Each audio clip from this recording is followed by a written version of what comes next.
Hello, I'm Peter. I'm so glad you could join me for tonight's journey. Why did the wealthiest people in Europe choose to live in giant boxes of ice? Tonight we explore the chilling paradox of the medieval winter, a season of plagues, punishments, and perseverance. It seems impossible that life could flourish in rooms where breath turned to mist instantly.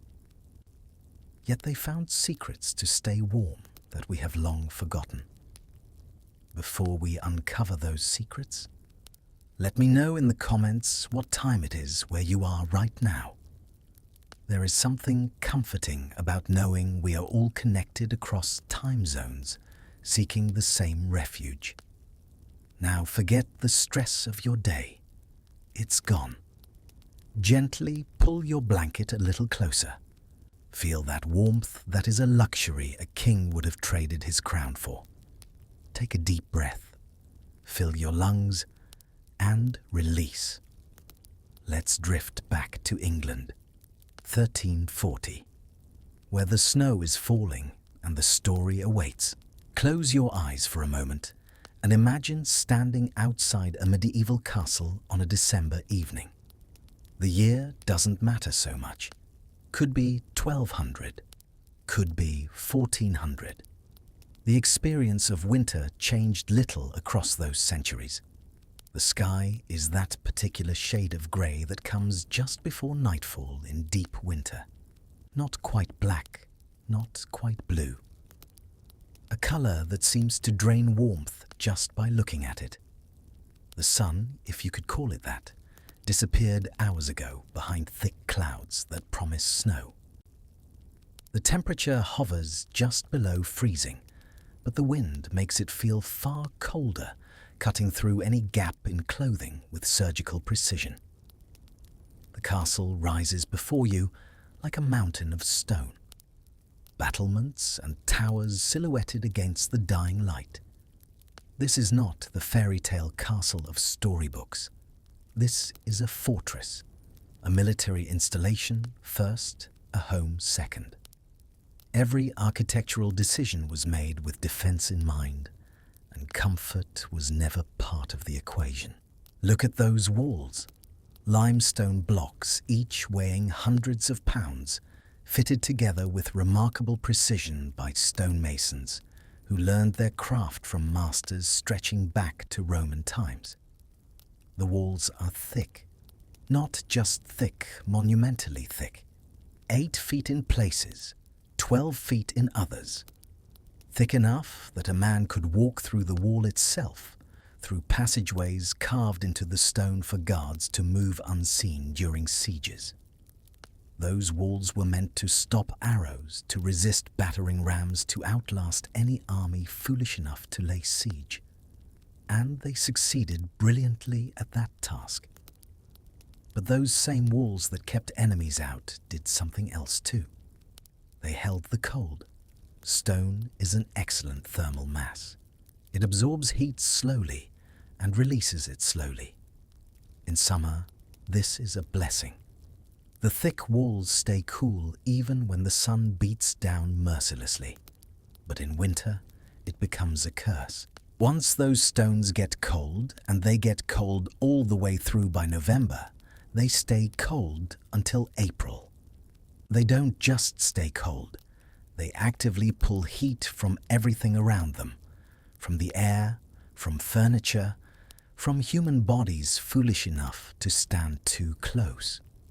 This is the fundamental challenge of living in a medieval castle during winter. You're not just fighting the cold air outside, you're fighting the cold stone inside. Stone that surrounds you on every side. Above you, below you. Walls that exhale cold in waves you can almost feel. Now imagine approaching the castle gatehouse. Your feet crunch through snow that has fallen and partially melted and frozen again into an uneven, treacherous surface. The moat, if there is one, shows ice forming along the edges. By January, it will be frozen solid enough to walk on, which is precisely the sort of tactical problem that keeps castle defenders awake at night in more ways than one. The gate itself is massive. Oak timbers reinforced with iron thick enough to resist fire. It stands open now in these final moments of daylight, allowing a servant to hurry through with an armload of firewood. Even from here, you can smell the wood smoke drifting from somewhere inside. Not the pleasant campfire smell of summer. Something heavier, more persistent. The smell of wood smoke that never quite clears because fires burn constantly from October to March. This is the gateway between two worlds. Outside, the open cold at least honest in its hostility. Inside, something more complex. A cold that persists despite every human effort to push it back. A cold that has learned to live alongside fire. A cold that waits in corners and corridors, patient and persistent. In medieval times, people didn't speak of degrees Fahrenheit or Celsius. They spoke of the cold in simpler terms. Bone cold, blood cold. The kind of cold that made joints ache and fingers stiffen. The kind of cold that turned simple tasks like getting dressed or eating breakfast into elaborate negotiations with discomfort. The historical record is remarkably consistent on this point. Letters from the period household accounts, even architectural evidence, all point to the same conclusion. Medieval castles were cold, not just chilly, not just drafty, genuinely, persistently, sometimes dangerously cold. A letter from John Paston in 1461 complains about this cold winter and the need to purchase additional woolen cloth for lining doublets. These weren't complaints from peasants in drafty hovels. This was the gentry class, people with resources, people who could afford fireplaces in multiple rooms, who could buy the best wool, who employed servants specifically tasked with keeping fires burning. And they were still cold. Orderic Vitalis, a monk writing in the 12th century, described how ink would freeze in the scribe's inkhorns during winter, making it impossible to write until the ink was thawed by holding the horn close to the body or near a brazier. Imagine that. Inside a stone building supposedly sheltered from the elements, the very tools of civilization freezing solid. These weren't freak occurrences. They were winter. They were normal, expected, endured. The medieval climate was itself colder than what we experience today. The medieval warm period, which had made wine production possible in southern England, ended around 1250. What followed was a gradual cooling that would eventually become known as the Little Ice Age. Winters got longer, harsher, more unpredictable. The Great Famine of 1315 to 1317 was triggered in part by abnormally cold, wet weather that ruined harvests across Europe. But even before this cooling, even during the relatively mild 11th and 12th centuries winter, in a castle was an ordeal. Because the problem wasn't just external temperature, it was the fundamental incompatibility between human comfort and military architecture. A castle needed to be defensible. That meant small windows, very small windows. Just narrow slits called arrow loops, designed to allow defenders to shoot out while presenting minimal target area to attackers. These openings provided almost no natural light and less ventilation. They certainly didn't let in enough sunlight to provide passive solar heating the way larger windows might. A castle needed thick walls. But those thick walls, while excellent at stopping projectiles, were terrible at insulation. Modern insulation works by trapping air in tiny pockets, creating barriers that slow heat transfer. Solid stone does the opposite. It conducts heat, efficiently pulling warmth from inside and radiating it outwards slowly, but inexorably. A castle needed to be tall. Height provided military advantage, allowing defenders to rain arrows and other unpleasantries down on attackers. But height also meant that the living quarters were often far from ground level, far from the kitchens where fires burned constantly, far from any hope of ambient warmth rising through the structure. As you stand at this threshold, preparing to step inside, understand this: you are about to enter a space that represents humanity's attempt to create survival in stone. Not comfort, survival. The difference is profound. The people who lived here, from the lord and lady down to the lowliest servant, developed an elaborate system of strategies, adaptations, and compromises. A system born from necessity and refined over centuries. They learned to manage heat like misers managing gold, hoarding it, directing it, never quite having enough, but making do with what they had. This is the world we're entering tonight. A world measured not in degrees, but in proximity to fire. A world where your social status determined not just your wealth, but your literal distance from life-sustaining warmth. A world where winter survival was a collective effort requiring constant labor, constant vigilance, and an acceptance of discomfort that would seem intolerable to modern sensibilities.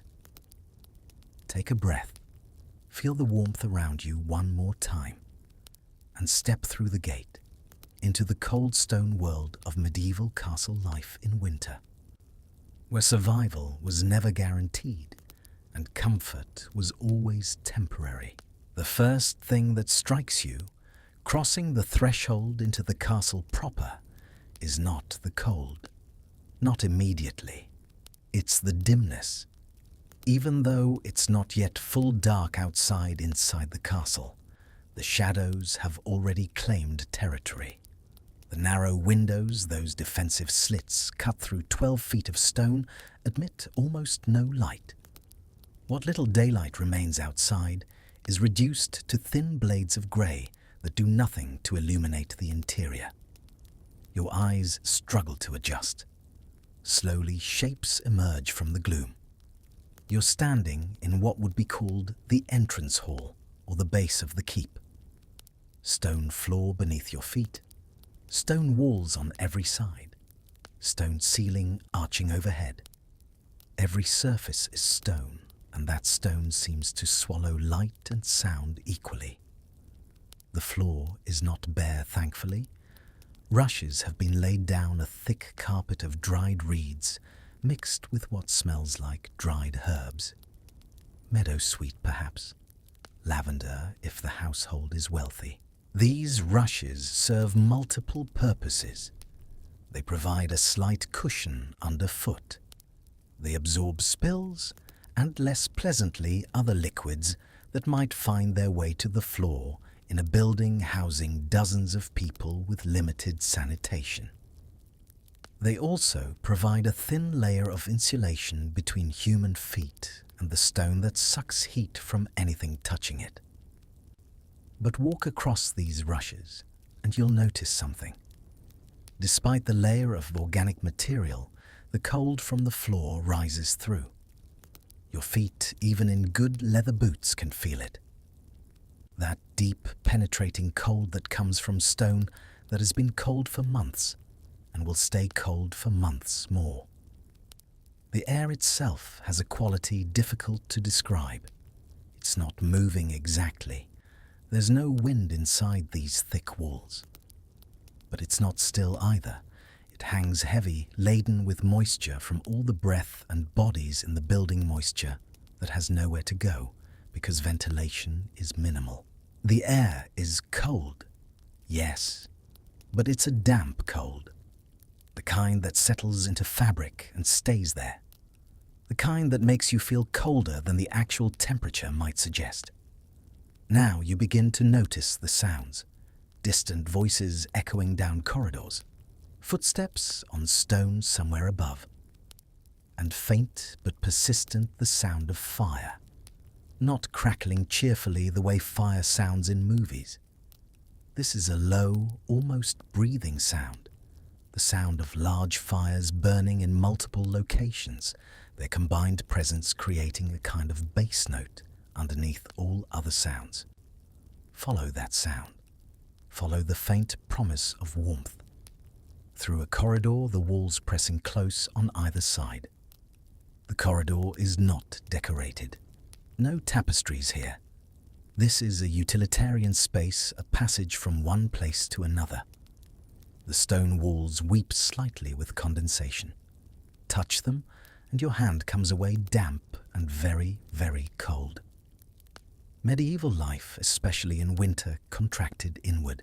The vast sprawl of the castle, all those towers and chambers and corridors, became largely irrelevant.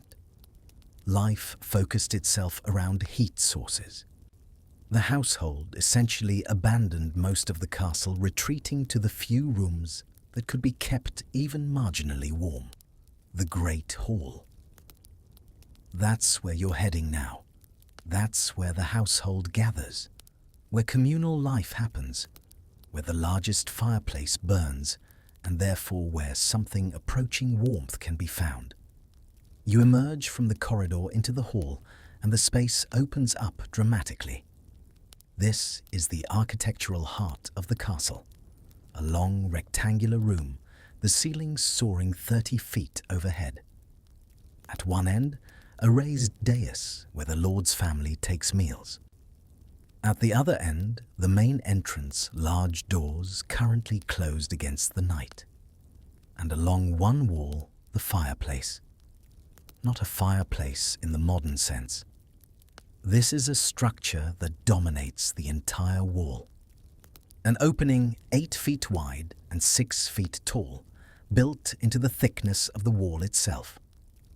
Above it, the chimney rises through the upper stories, and out through the roof, a stone tube designed to carry smoke upward and away. The fire burning in this moor is substantial.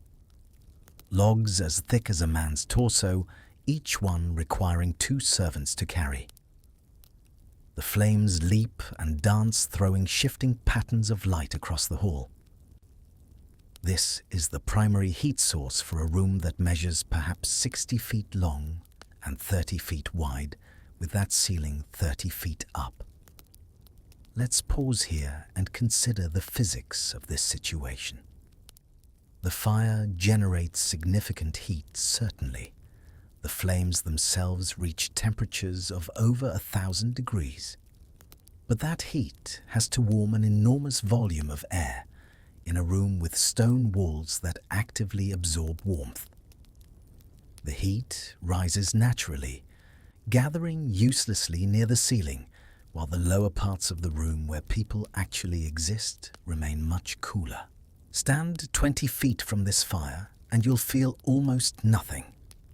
Stand 5 feet away and one side of your body will be hot uncomfortably, so while your back remains cold. There is no position in this room where you achieve even heating. It's not possible. Not with this technology. Not in this architecture. Archaeological studies using thermal imaging in reconstructed medieval spaces have confirmed what the written records suggest. Temperature gradients inside medieval halls were extreme. Near an active fireplace, temperatures might reach 60 degrees Fahrenheit. 20 feet away, it might be 45 degrees. In the corners, far from the fire, barely above the outside temperature. This is why tapestries were so valuable. Look around the hall. Wherever there is wealth, there are tapestries. Large woven textile panels hung on the walls, depicting hunting scenes, biblical stories, heraldic symbols. Beautiful, certainly, but they're not here for beauty alone. Each tapestry creates an air gap between the textile and the stone wall behind it. That pocket of trapped air acts as insulation, slowing the transfer of heat from the room to the cold stone. It's not much, but in a world desperate for warmth, not much is still something. The tapestries also provide psychological warmth, colors in a grey world, scenes of summer and abundance in the depths of winter scarcity. Never underestimate the power of that. When physical warmth is impossible to achieve, visual warmth becomes precious. Notice the people gathering in the hall, servants moving with purpose, carrying wood, carrying food, carrying messages. A few members of the household minor nobility, perhaps clustered near the fire. Their clothing is layered extensively. Even indoors, even near the fire, they wear multiple layers. Linen undergarments against the skin, wool tunics over that, outer robes lined with fur if they can afford it. Hoods and caps remain on heads because a significant portion of body heat escapes through the skull. Children stay close to their mothers or nurses seeking body heat as much as supervision. Dogs sprawl near the hearth, smart enough to claim the best positions early. Even the castle cats, usually aloof and busy hunting rats in the storerooms, venture into the hall in winter, seeking warmth they cannot find elsewhere. This is medieval castle life, compressed into its essential form. A gathering of warm-blooded creatures around a fire inside a stone shelter that provides protection from wind and rain, but does little to protect against cold itself. The castle is not a house in the modern sense. It's more like a semi-permeable membrane between outside and inside, reducing but not eliminating the harshness of winter. Up above, you might see servants moving along the upper gallery that runs around the hall.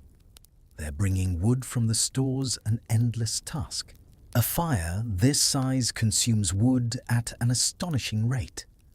Estimates from household records suggest that a large castle might burn through several tons of wood per week during winter. That's not a typo. Tons. Every log had to be cut in the forest, hauled to the castle, stored dried, and then carried to the fireplace. The labor involved was immense, requiring dozens of people working constantly. And this is just one fire. Wealthy households maintained fires in other rooms too. The Lord's private chamber, called the solar, would have its own fireplace. Perhaps the lady's chamber as well. The kitchen, of course, had fires burning nearly all the time for cooking. But most of the castle remained fireless. Most of the rooms were simply abandoned in winter, too expensive in fuel and labor to heat, too miserable to occupy. The North Tower, uninhabitable from November to March. The guest chambers opened only when absolutely necessary. Fires hastily lit and burning for a few days before being allowed to die again when the guests departed. The chapel, coldest room in the castle, its stone floor and high ceiling, making warmth impossible even with braziers burning during services.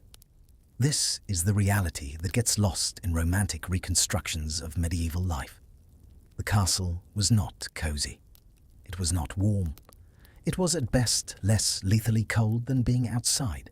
That was the standard. Not comfort, but survival. The smell of the hall is complex. Wood smoke dominates, but underneath it, you detect other scents. Unwashed wool, damp from humidity, and from bodies that bathe infrequently in winter. The herbal notes from the rushes. Food smells drifting from wherever the evening meal is being prepared. The slightly acrid scent of tallow candles made from animal fat, providing what little light supplements the fire. And underneath it all, a musty dampness that never quite goes away because the stone walls never quite dry out. Listen to the sounds beyond the fire's breathing. Coughs. In winter, everyone coughs. The smoke, the cold, the close quarters spreading illness from person to person. Coughing is so constant it becomes background noise, noticed only when it stops. This is the habitat.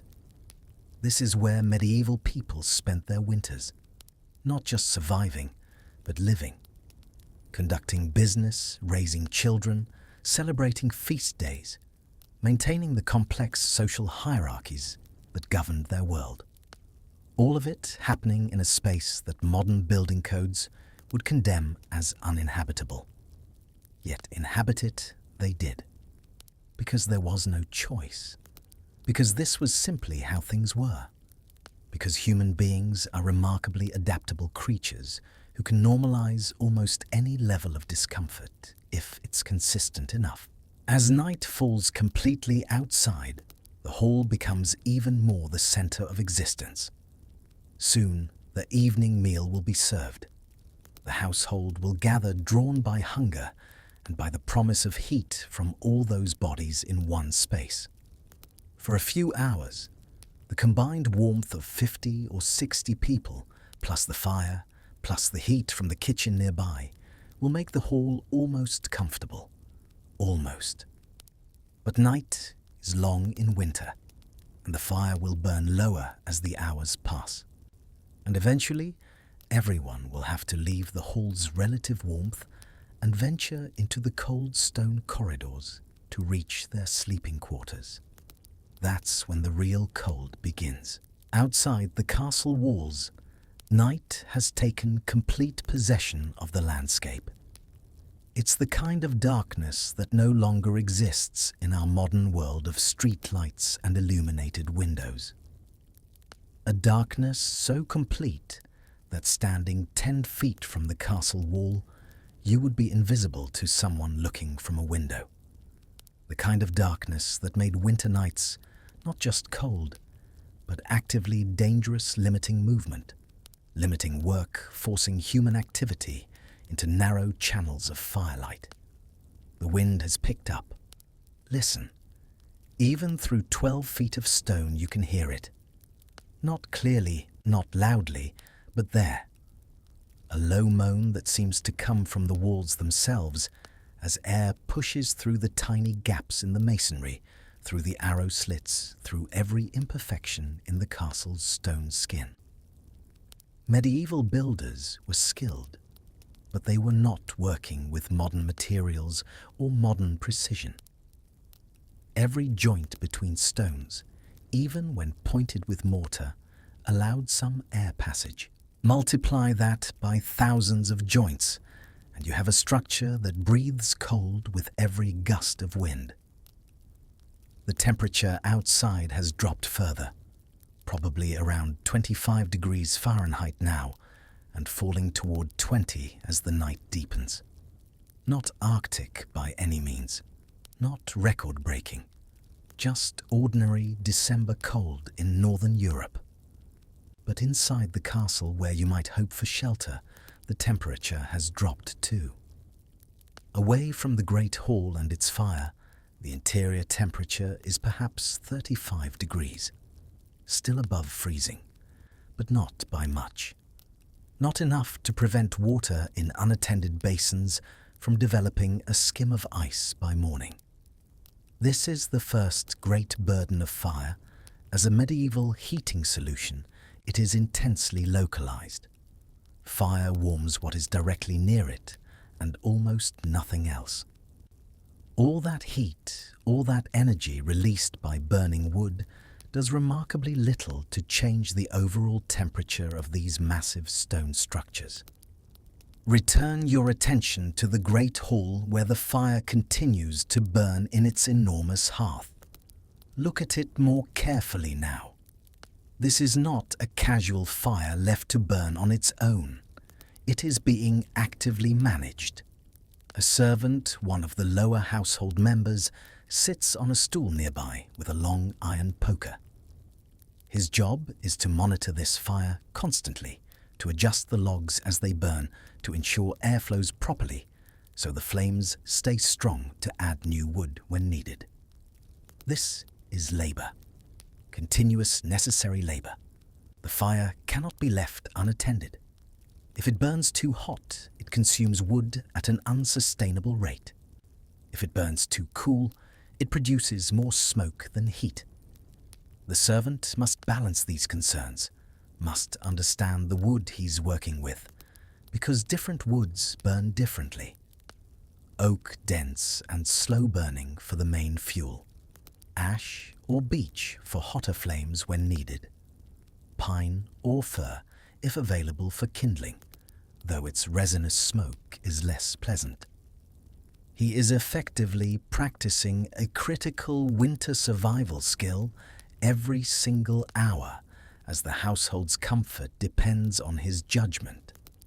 Each log in that fire represents labor stretching back months. Some of these logs were cut in late summer or early autumn from the castle's woodland holdings. They were hauled by cart or dragged by oxen to the castle grounds. They were stacked in open sheds to season to dry enough that they would burn efficiently. Then they were moved to the wood store's indoor spaces where they could stay dry through winter. Each day, servants hauled loads of this wood from storage to the various fireplaces throughout the occupied portions of the castle. Historical household accounts give us precise glimpses into this labor. A document from Goodrich Castle dated 1296 records payments to woodland workers and carters for winter fuel preparation. The quantities are staggering. One calculation based on multiple household records suggests that a moderately sized castle might consume 40 to 50 tons of wood over a 5-month winter period.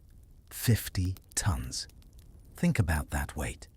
Think about the labor of cutting it, moving it, storing it, carrying it, burning it. Wood is not particularly dense energy storage compared to modern fuels. A log that takes 2 men to carry might fuel the Great Hall fireplace for 2 hours. Then another log is needed, and another, all night long, every night from October to April. This is why the castle woodlands were managed so carefully, why coppicing the practice of cutting trees down to stumps to encourage multiple new shoots was standard forestry practice. The demand for firewood was so great that it threatened to deforest the landscape if not carefully controlled. Lords employed foresters whose entire job was managing this resource, this fuel that meant the difference between survival and suffering.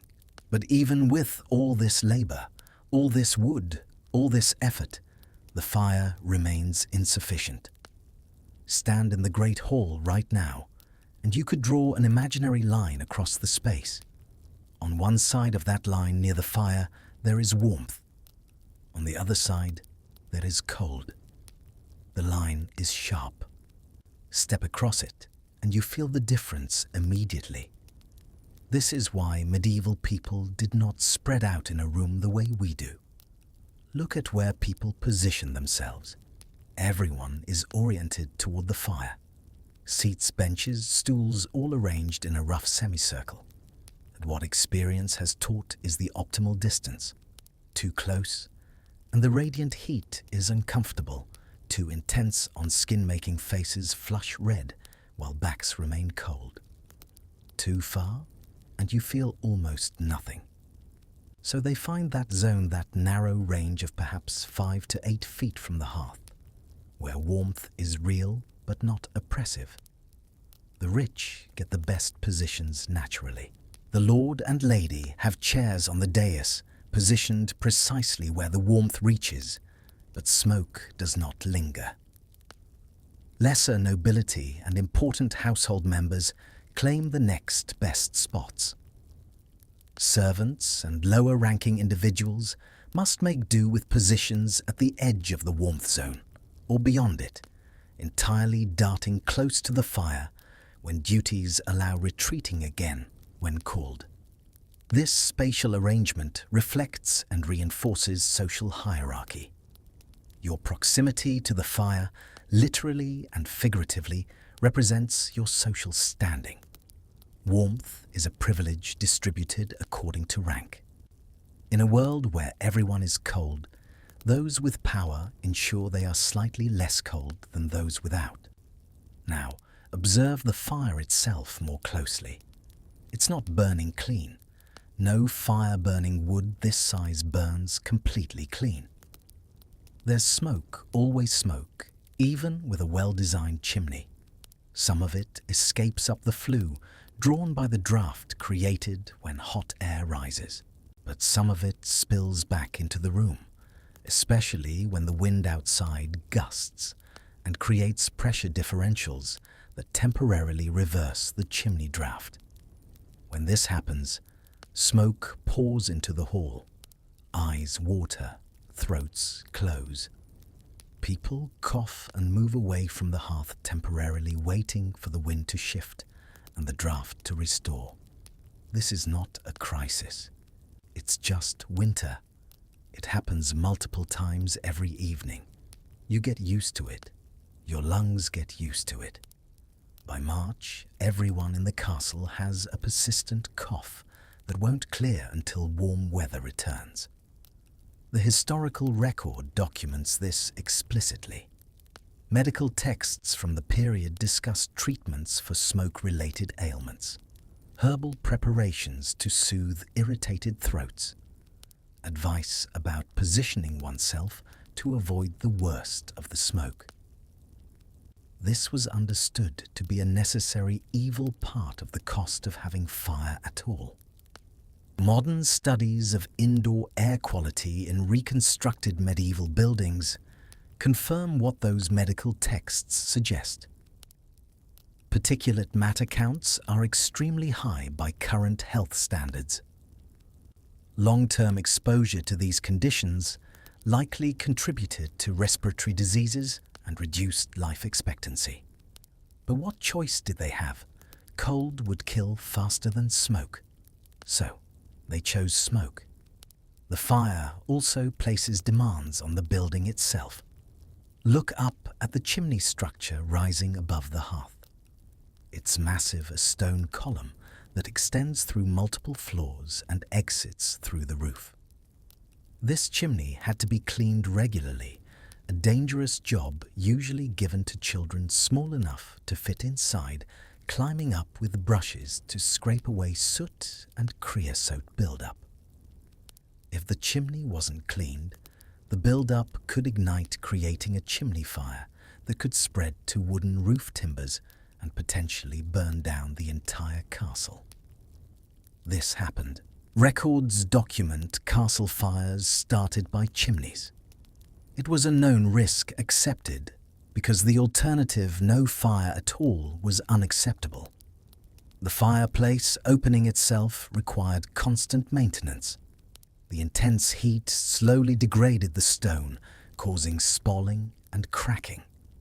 Mortar joints failed and needed repointing.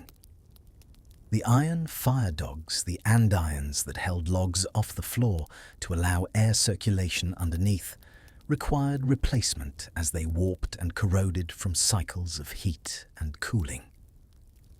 And we haven't even discussed the most fundamental burden, the opportunity cost of all that wood. Timber was not unlimited. Wood used for fuel was wood not available for construction, for tools, for charcoal production, used in metalworking.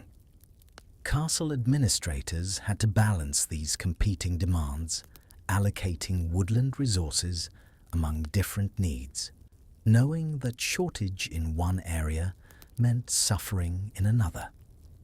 Some castles, particularly in regions where wood was scarce, turned to alternatives. Peat, dried and cut from bogs, burned slowly and produced usable heat, though its smoke was acrid and its smell unpleasant.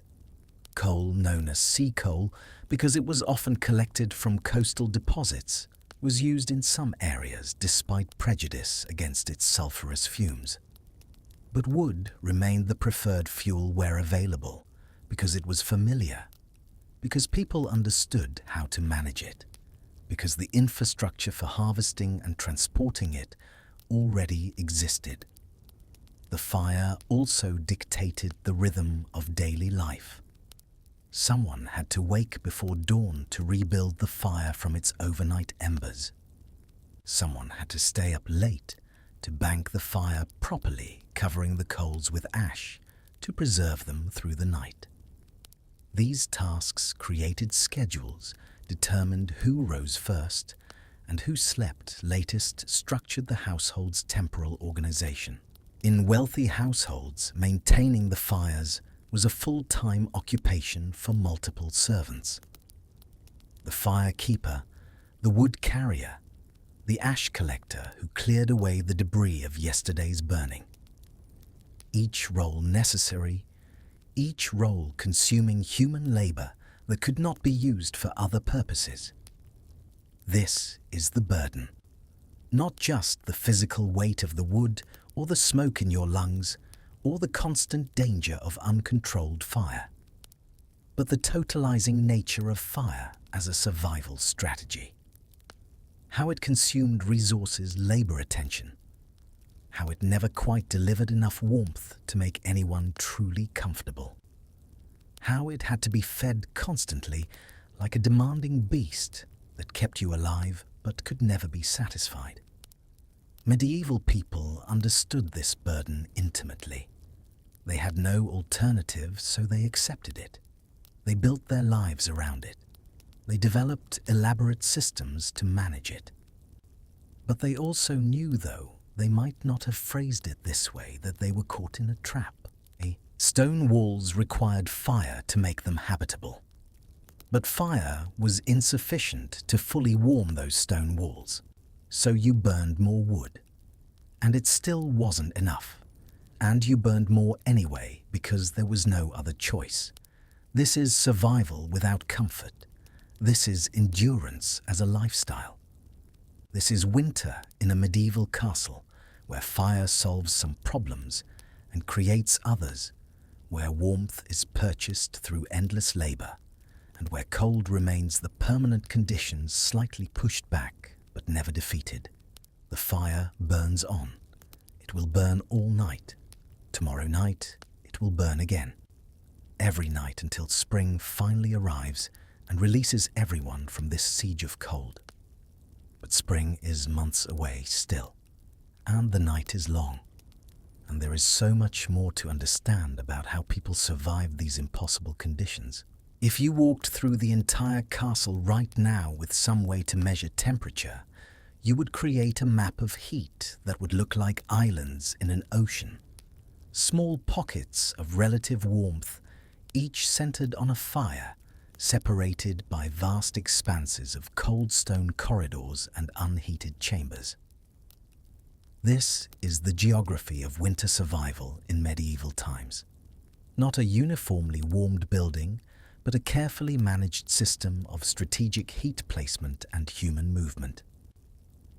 The Great Hall fire we've been observing is the largest but not the only source of warmth.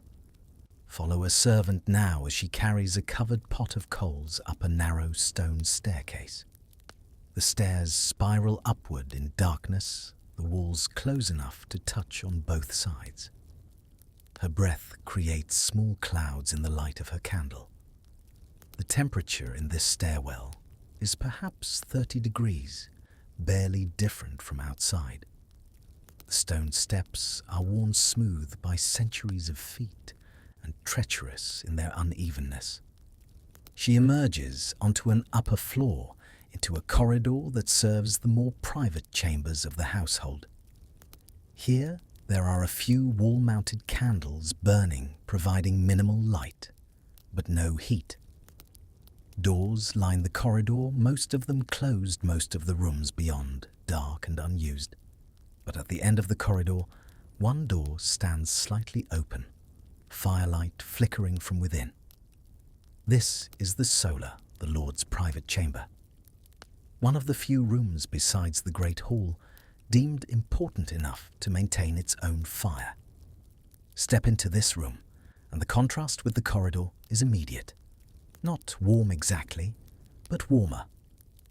The solar is smaller than the Great Hall, perhaps 20 feet square, with a ceiling only 10 feet high. Against one wall, a fireplace similar in design to the great halls, but proportionally smaller.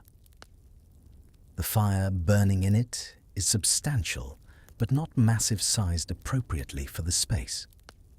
The difference in comfort between this room and the larger hall is notable. The smaller volume of air heats more effectively. The lower ceiling prevents all the warmth from rising uselessly out of reach. The single small window with its wooden shutters currently closed and latched against the night prevents drafts. This room represents perhaps the most thermally comfortable space in the entire castle, and it's reserved for the highest-ranking members of the household. But even here, comfort is relative. If you measured the temperature in the center of the room, it might be 50 degrees Fahrenheit. Better than the Great Hall's variable zones. Better certainly than the corridors and unheated chambers. But still cold by modern standards. Still requiring multiple layers of clothing, still making breath slightly visible, still leaving hands cold enough to stiffen if held away from the fire for too long. The servant we followed adds her pot of coals to a smaller brazier in the corner, a secondary heat source used for smaller tasks, like warming wine or keeping hands nimble enough for fine sewing work.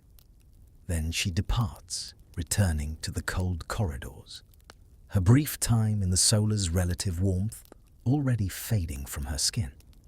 This is heat management in practice. The strategic distribution of limited thermal resources to maximize survival and for the privileged few minimal comfort. The system was not planned all at once, but evolved over centuries each generation, learning from experience what worked and what didn't, where fires were essential and where they were merely desirable, but not worth the fuel cost. Consider the kitchen, which we have not yet visited. Follow the smell of cooking back down those spiral stairs through the great hall where the evening meal is now being served, and into the working heart of the castle.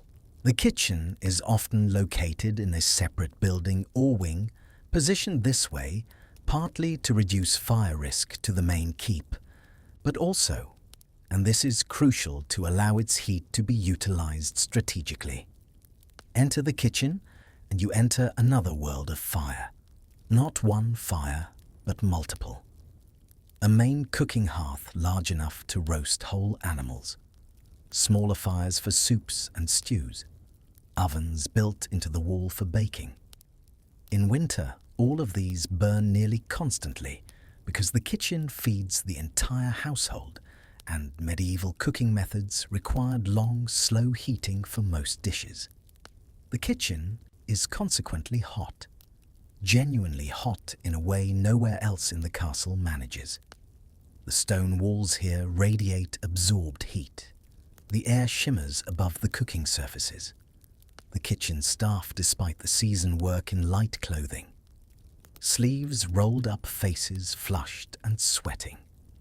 This concentrated heat serves multiple purposes. Obviously, it cooks food, but it also warms the water that the household uses for cleaning and occasionally bathing. Large cauldrons of water sit perpetually near the hearth, maintained at temperature for whenever needed. This hot water is then carried to other parts of the castle, briefly warming the servants who carry it before cooling rapidly in whatever basin it's poured into. More importantly, the kitchen's location creates what we might call thermal highways through the building. If the kitchen sits at the base of a tower, as in many castle designs, the heat rising from it warms the tower's interior spaces, at least partially. The effect is not dramatic, but it's measurable. A chamber 2 floors above the kitchen might be 5 or even 10 degrees warmer than a similarly positioned chamber above an unheated space. Medieval builders understood this principle empirically. They did not have thermodynamics as a formal science, but they had centuries of experiential knowledge. They knew that positioning sleeping chambers above the kitchen made them more habitable. They knew that stacking fireplaces vertically one above another with shared chimney structures allowed multiple rooms to benefit from the heat absorbed by the chimney mass. Look at the architecture of any well-preserved medieval castle, and you can read these heat management strategies in the stone itself. The distribution of fireplaces is not random. It follows a logic of shared warmth, of maximizing the utility of each fire, of creating spaces that could be kept marginally warm with sustainable fuel expenditure. The castle also had to manage the movement of people through its spaces. In winter, entire wings might be effectively abandoned. The guest chambers used sporadically were not heated between occupancies. When guests did arrive, a fire would be lit a day or two in advance to drive out the worst of the cold and damp. The stone walls would begin to release their chill, though they would never truly warm. The guests would endure it, because that's what everyone did, and they would huddle close to the fire and pile on blankets and survive until they could depart. The chapel presented special challenges. Religious observance required attendance regardless of comfort. But heating a chapel with its high ceilings and stone altars was nearly impossible. Services in winter were endurance tests. Priests conducted masses with hands so cold they could barely manipulate the communion elements. Congregants stood or knelt on freezing stone floors, breathing clouds of visible breath, counting the minutes until they could return to their chambers. Some wealthy monasteries and cathedrals had installed hypocaust systems, ancient Roman technology rediscovered and adapted for medieval use. These systems circulated hot air or smoke under the floors, providing a degree of warmth from below. But such installations were rare, expensive, and required significant engineering knowledge. Most religious buildings simply remained cold, the suffering accepted as part of spiritual discipline. For the common spaces where the household gathered, heat management meant careful choreography of human activity. Meals were served at specific times, gathering everyone in the great hall when body heat from multiple people could supplement the fireplace. The combined thermal output of 50 people is not trivial. Each human body generates roughly 100 watts of heat, equivalent to a bright light bulb. 50 people together add 5 kilowatts to a space enough to raise the temperature noticeably. Medieval feast culture exploited this principle, perhaps unconsciously. Large gatherings, particularly around Christmas and other major feast days, served social and political functions, but also thermal ones. A hall packed with 100 people became genuinely warmer than that same hall occupied by a dozen. The dancing, the movement, the exertions all generated additional heat. For a few hours, sustained by food and drink and communal warmth, winter could almost be forgotten. But then the feast ended. The crowd dispersed, and the cold returned, flowing back into the spaces like water into a drained vessel, reclaiming territory that had only been temporarily contested. Night brought its own heat management challenges. The household could not maintain all fires indefinitely. Fuel supplies were finite. Labor was finite. As evening progressed into deep night, decisions had to be made. The great hall fire would be banked reduced to coals that would last until morning. The solar's fire might be maintained longer if the lord and lady remained awake, but eventually it too would be reduced. Kitchen fires, essential for morning meal preparation, would be carefully tended to preserve coals that could be quickly built back to cooking heat at dawn. Sleeping arrangements reflected thermal reality. Servants often slept in the great hall itself, on the floor near the banked fire, wrapped in blankets, seeking the residual warmth from stones that had spent all evening absorbing heat. This was not luxurious, but it was warmer than the alternative. Higher-ranking household members had the privilege of actual chambers with actual beds, but these chambers were often barely warmer than the corridors outside. The bed itself became a microclimate, a heat management system in miniature. But we're getting ahead of ourselves. That's a story for another moment after we've understood more about the architecture that made this survival possible at all. For now, understand this heating. A medieval castle was not about warming the building. It was impossible to warm the building. Instead, it was about creating pathways of warmth, strategic positions where human life could persist. About choreographing the movement of people through cold spaces to warmer ones. About timing activities to coincide with periods of maximum heat availability. About accepting that comfort was not possible and focusing instead on preventing the cold from becoming lethal. This was sophisticated technology in its way, not sophisticated in materials or engineering, but in systems thinking in the integration of architecture, fuel management, social organization, and human behavior into a coherent strategy for winter survival.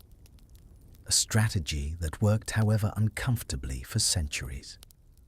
The fires burn on scattered through the castle like campfires in a wilderness, and between them the cold stone waits, patient and persistent, never truly defeated, only temporarily held at bay. Stone breathes. Not literally, of course, but if you spend enough time in these massive medieval structures, you begin to understand how the architecture itself becomes part of the thermal equation. The castle is not just a container for warmth. It is an active participant in the struggle against winter, though not always a helpful one. Those thick walls we discussed earlier, those monuments to defensive engineering, have properties that extend beyond their ability to stop projectiles. A stone wall 8 to 12 feet thick represents an enormous reservoir of thermal mass. During the day when fires burn at their strongest, these walls slowly absorb heat. The stone nearest the fire warms, first transferring that warmth gradually inward and through the wall's thickness. This process is slow, taking hours, even a full day for warmth to penetrate completely through the thickest walls. At night, when fires are banked and the building cools, the process reverses. The walls release their stored warmth back into the space. Again, this happens slowly, a gradual radiation that slightly moderates the temperature drop. In theory, this thermal mass should help stabilize interior temperatures, preventing rapid swings between hot and cold. In theory. In practice, several factors complicate this ideal scenario. First, the walls never fully warm. The amount of heat required to raise the temperature of that much stone by even a few degrees is enormous, far beyond what the medieval fireplaces could provide with their limited fuel supply and inefficient combustion. So the walls remain perpetually cold, releasing a baseline chill that counteracts whatever warmth is added. Second, the walls are not perfectly sealed. Modern buildings achieve thermal insulation through materials that trap air in tiny pockets, creating barriers to heat flow. Stone does the opposite. It's dense, continuous, and conducts heat fairly efficiently. Combine this with the fact that medieval mortar joints were imperfect, allowing air infiltration, and you have walls that leak warmth to the outside, even as they absorb it from the inside. Third, and perhaps most importantly, the massive heat capacity that should be an advantage becomes a liability in winter.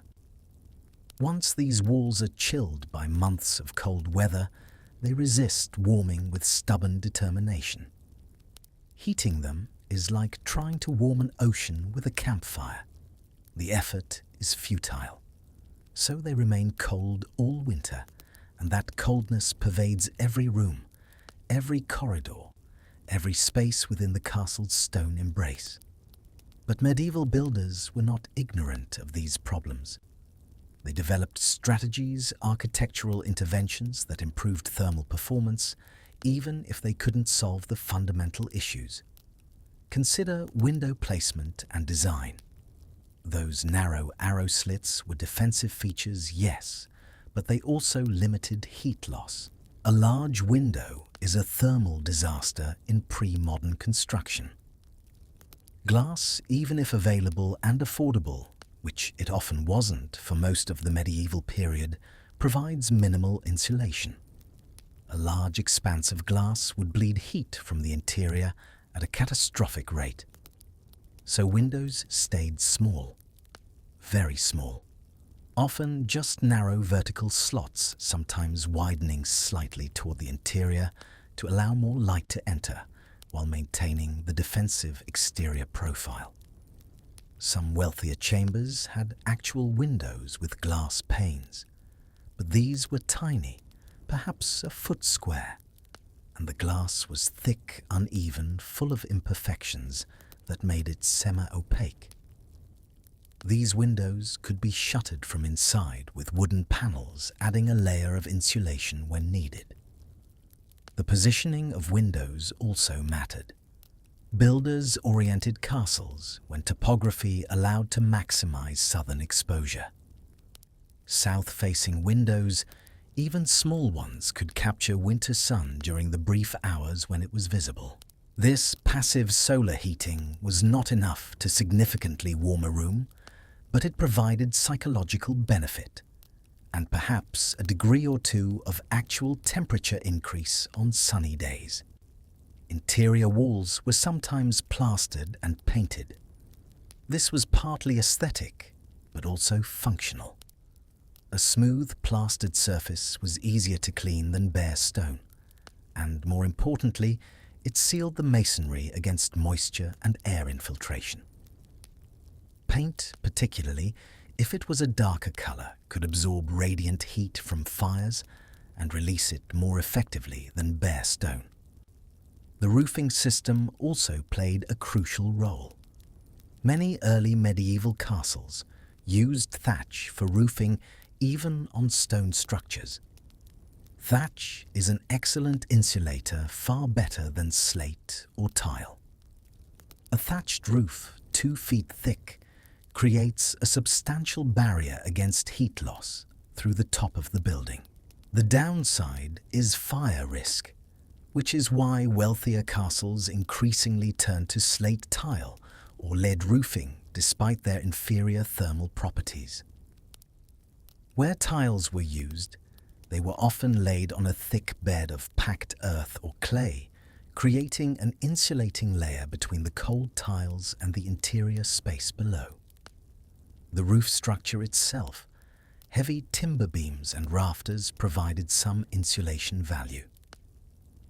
If the Great Hall had an open timber roof, which many did, the natural smoke from the central hearth would rise and linger in the roof space, creating a layer of warm smoke-filled air that acted as a buffer between the cold roof and the habitable space below. Some castles developed more sophisticated architectural solutions. The late medieval period saw the construction of double walls in some chambers, creating an air gap between inner and outer stone surfaces. This cavity wall construction, primitive by modern standards but innovative for its time, improved thermal performance noticeably. The trapped air acted as an insulator, slowing heat loss to the exterior. Floors were typically stone or packed earth on the ground level, sometimes covered with tiles in wealthier spaces. These cold surfaces were problematic. Standing on a stone floor, your feet lose heat rapidly through conduction. The layers of rushes straw or woven mats that covered floors were not just for cleanliness. They provided a crucial barrier between feet and cold stone. In private chambers, wealthier occupants might have actual rugs woven textiles that added both thermal and tactile comfort.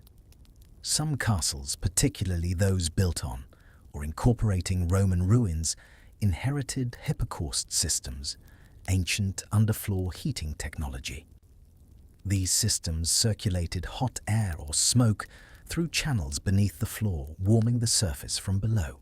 Maintaining such a system required constant attention, a dedicated fire to generate the heat and cleaning of the channels to prevent blockages. Few castles retained functional hypocausts, and even those that did typically limited their use to the most important chambers due to the fuel and labor requirements.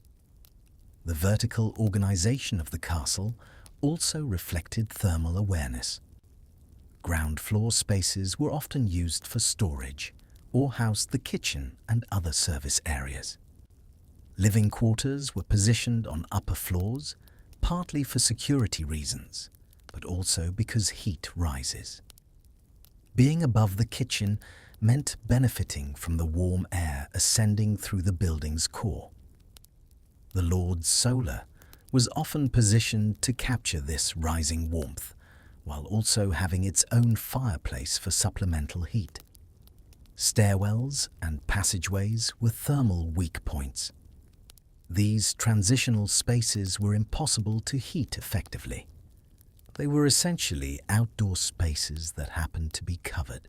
Moving through the castle in winter meant repeatedly passing through zones of painful cold between the small islands of warmth. This is why medieval clothing emphasized coverage and layering. You dressed not for the warmest space you'd occupy, but for the coldest passages you'd have to traverse. Some architectural features that seemed decorative served thermal functions. Carved stone screens elaborate wooden paneling. Even decorative elements like corbels and ceiling bosses all added surface area and texture that affected how heat moved through a space. Whether these effects were consciously planned or accidentally beneficial is debatable, but they existed nonetheless. The castle's relationship with its landscape also mattered. Positioning on high ground was defensive, but also exposed the structure to wind, which dramatically increased heat loss through infiltration and surface cooling. Some castles were partially dug into hillsides, using the earth itself as insulation on one or more walls. The earth remained at a relatively stable temperature year-round, warmer than the winter air, if colder than desired comfort levels. Water features, the moats and ponds often associated with castles, had their own thermal implications. Large bodies of water moderate temperature extremes, releasing heat slowly as they cool. A castle surrounded by water might experience slightly less severe temperature swings than one without, though the humidity from all that water created other problems, particularly mold and mildew in interior spaces. Understanding these architectural strategies helps explain why castles looked the way they did. The thick walls, the small windows, the strategic placement of living spaces, the vertical organization, all of it represented accumulated wisdom about how to make stone buildings survivable in northern European winters. But wisdom and survival are not the same as comfort. The architecture provided the framework within which human ingenuity could create pockets of warmth, but it could not overcome the fundamental incompatibility between stone construction and human thermal needs. Archaeological studies of medieval buildings using modern thermal imaging confirm what the written records suggest. Stone castles were thermally hostile environments. Heat loss rates were enormous. Temperature gradients were extreme. Interior humidity levels were often near saturation, promoting rot, mold, and decay. Yet people lived in these spaces for centuries. They adapted. They learned where in a room to position themselves for maximum warmth. They developed clothing and furnishing strategies to compensate for architectural limitations. They accepted that winter in a castle meant being cold and focused their efforts on being slightly less cold, on preventing the cold from crossing from discomfort into danger. The architecture was the stage on which this survival drama played out. Immovable, largely unchangeable once built, it set the parameters within which all other strategies had to operate. Understanding the building means understanding why everything else, the fires, the textiles, the food, the social arrangements, had to be the way they were. The stone walls dictated terms. Medieval people negotiated with those terms as best they could. But stone, for all its limitations, had one advantage. It endured. The cold could not harm it. The damp could not rot it. It would outlast the humans who shivered within its embrace by centuries. These castles still stand today, many of them silent testimonies to a way of life we can barely imagine. Walk through them in winter and you can still feel it. That coldness that no amount of modern heating can completely overcome. That sense of thermal hostility built into the very bones of the structure. The architecture remembers what it was built for, even if we have forgotten how it was lived in. In the depths of winter, when firewood is precious and stone walls exhale their endless chill, every source of warmth becomes valuable, including warmth that breathes. The great hall has filled for the evening meal. 60, perhaps 70 people crowd the space, now a significant portion of the castle's household. They sit at long trestle tables, benches packed close together, bodies pressed shoulder to shoulder. This proximity is not accidental. It's thermodynamic strategy disguised as social custom. Each human body is a furnace burning fuel in the form of food producing heat as a byproduct of metabolism. At rest, an adult generates approximately 100 watts of thermal energy. Multiply that by 70 people and you add 7,000 watts, 7 kilowatts to the room. That's the equivalent of 7 electric space heaters running simultaneously. This collective warmth is substantial. It raises the temperature of the Great Hall noticeably, perhaps 5 or even 10 degrees higher than the space would be with just the fireplace burning. The effect compounds. The warmer air holds more moisture from breath and evaporation from bodies. This humidity, though it makes the space feel slightly more comfortable, actually increases the effective heat capacity of the air. More heat is required to change its temperature, meaning the space stays warmer longer, even after people begin to disperse. Medieval people understood this principle from lived experience. Large gatherings were encouraged, particularly in winter. Feast days were celebrated with elaborate communal meals, not just for religious or social reasons, but because gathering the household together made everyone warmer. The tradition of wassailing, of visiting neighbors during the Christmas season, served to redistribute people across multiple households, briefly increasing the occupancy and warmth of each home visited. Look around the hall at how people position themselves. The hierarchical seating we noted earlier has a thermal dimension. Those closest to the fire gain radiant heat from flames and convective heat from warm air. But everyone, even those far from the fireplace, benefits from the collective body heat of the crowd. In this sense, the poor servants at the back of the hall are thermally subsidized by the wealthy nobles at the front, even as they serve those nobles. Children and the elderly, whose bodies generate less heat and are more vulnerable to cold, are positioned strategically. Children sit between adults who provide passive warming. The elderly are given seats near the fire, or if frail, might be allowed to remain in bed with warming stones or surrounded by younger bodies while the household gathers elsewhere. This use of human warmth extends into sleeping arrangements. Communal sleeping was standard practice across all social classes, though, for different reasons at different levels. Servants often slept together in groups on straw mattresses in corners of the Great Hall or in unheated outbuildings where shared body heat made survival possible. Even among nobility married couples shared beds not in separate chambers, but often with children or trusted servants in the same room, all contributing to ambient warmth. The great beds of medieval nobility were designed to accommodate multiple sleepers.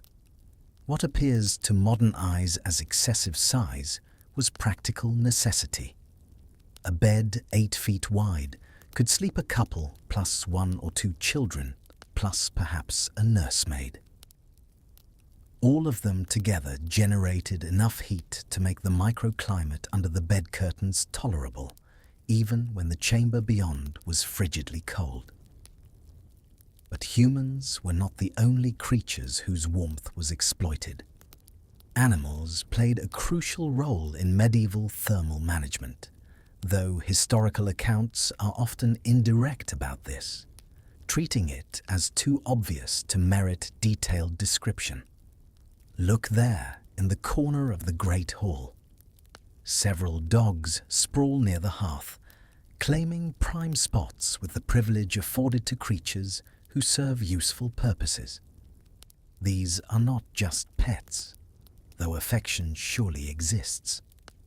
These are working animals, hunting dogs or guard dogs, and their presence in the hall serves multiple functions. They provide security, alerting to intruders. They help control vermin, though cats are better at this. And they provide warmth. A large dog generates significant heat. Pressed against a human body on a cold night, a dog can dramatically increase comfort. Medieval people knew this.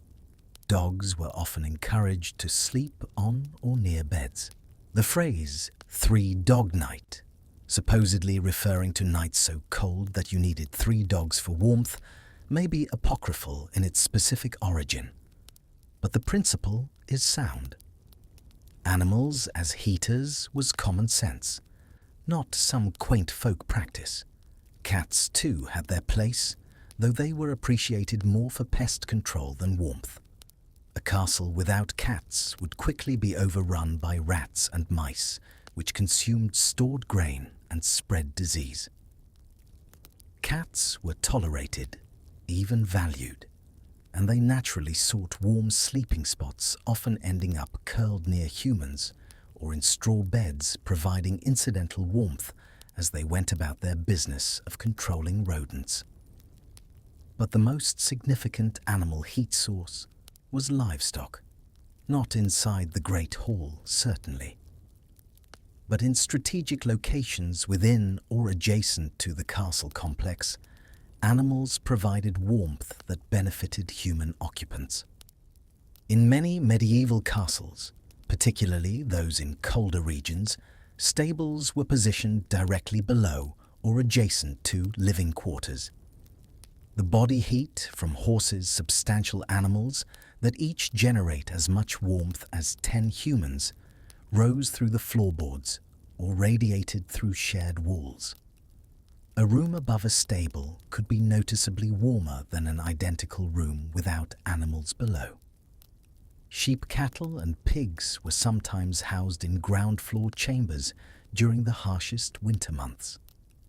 This was not standard practice in grand castles, where concerns about smell and status overrode thermal benefits. But in smaller fortified manor houses, the practice was common. A dozen sheep in a ground-floor storeroom could raise the temperature of the entire building by a measurable amount. The smell was unpleasant, the noise was constant, and the sanitation challenges were real. But warmth outweighed these concerns when temperatures dropped toward life-threatening levels. Historical records from Northern Europe, particularly Scandinavia and Scotland, document this practice explicitly. Long houses with shared human-animal spaces were standard in rural areas and persisted in some regions well into the modern period. The cultural acceptability of such arrangements varied, with wealthier households more concerned about maintaining separation and status. But the thermal logic was understood across all classes. Even in castles where animals were not housed within the main structure, their proximity mattered. Stables byres and barns built against or near castle walls provided thermal buffers. The warm air from these structures reduced heat loss from adjacent interior spaces. The collective breath and body heat from dozens of animals created a microclimate around the building that moderated temperature extremes. Beyond direct heat, animals contributed to winter survival in other ways that had thermal implications. They provided dung, which, when dried, made serviceable fuel in regions where wood was scarce. They provided fat and tallow, which burned in lamps and candles, providing light and incidental heat. They provided materials like wool and leather that became insulation in the form of clothing and hangings. The integration of humans and animals in medieval life was so complete that disentangling their thermal contributions is difficult. The castle was an ecosystem, not just of stone and fire, but of warm-blooded creatures, all generating heat, all consuming resources, all contributing to the collective effort to survive winter. This brings us to an important point about medieval social organization. The household as a unit made thermal sense. The more people living together, the more collective body heat. The more animals nearby, the more ambient warmth.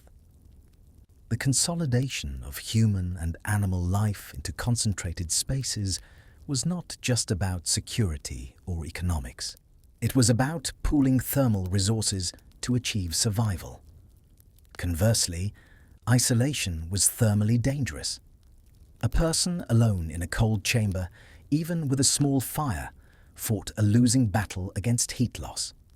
Their single body, their small fire, was insufficient to warm the space. But add 10 people, add the ambient heat from stables below, add the residual warmth from kitchen operations nearby, and suddenly survival becomes not just possible, but routine.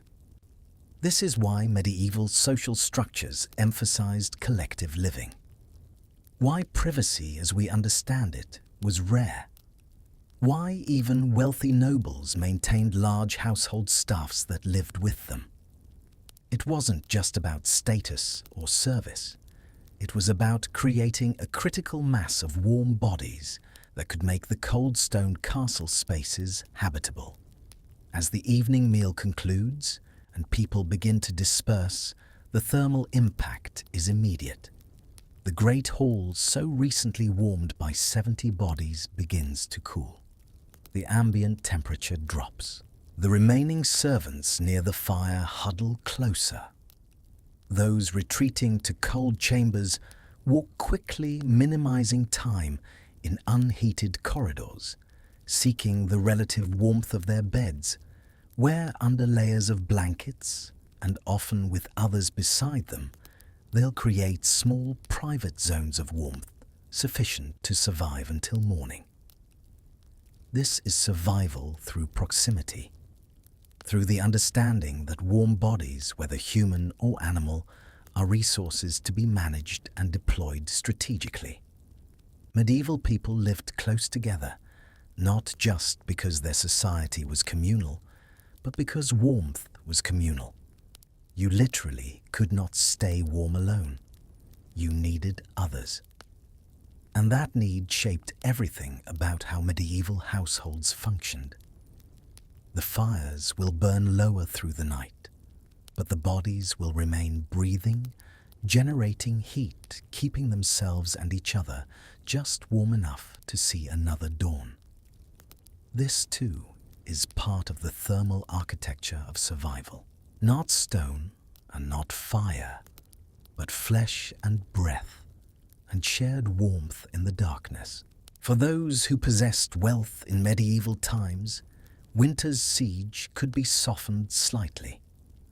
Not overcome, never that, but made somewhat more bearable through elaborate material interventions that common folk could only imagine.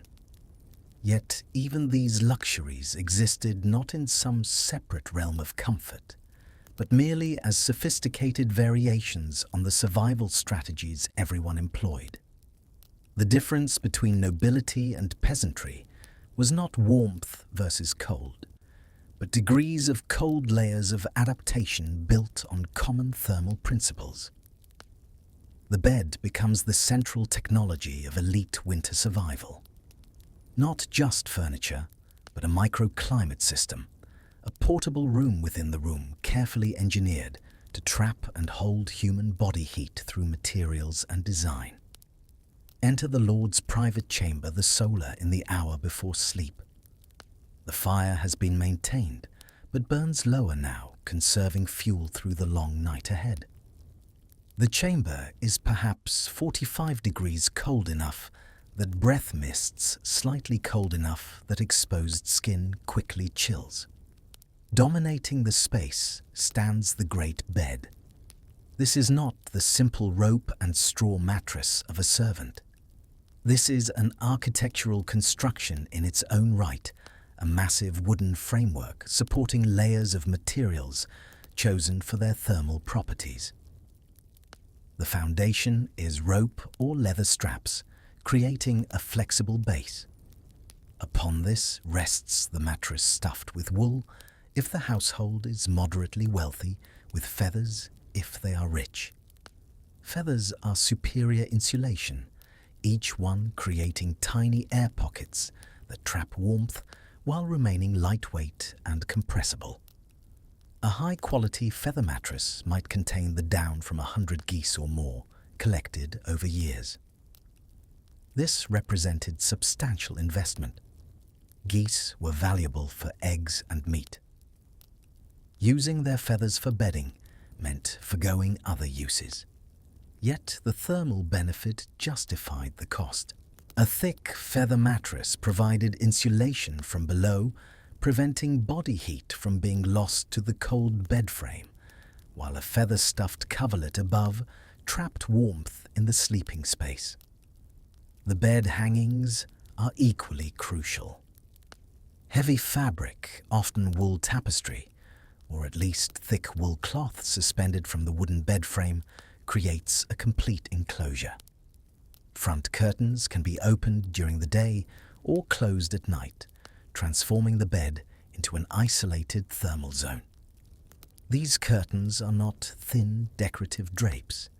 They are substantial barriers, sometimes lined or backed with additional fabric layers designed to prevent air movement between the cold chamber and the warm sleeping space within. Once the bed curtains close, the occupants exist in a space perhaps 6 feet by 6 feet by 6 feet. The only heat source is human bodies. 2 adults generate 200 watts. if children sleep with them, add more warmth. This heat, in such a confined volume, can raise the temperature inside the bed enclosure to 60 degrees or even higher, a dramatic improvement over the chamber temperature. The difference between surviving the night uncomfortable and surviving relatively restful is measured in these trapped degrees. But even this system requires constant attention. Before sleep servants perform the ritual of bed warming. A warming pan, essentially a covered metal pan with a long handle, is filled with hot coals from the fire. This device is passed carefully between the layers of bedding, warming the sheets and evaporating any dampness that has accumulated during the day.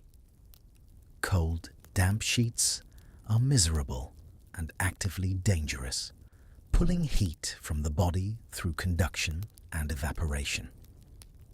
Warm, dry sheets are a luxury that wealthy households could provide through labor and materials most could not afford. Some households employed more elaborate methods. Heated stones wrapped in cloth to prevent burns placed in the bed to provide sustained warmth through the night.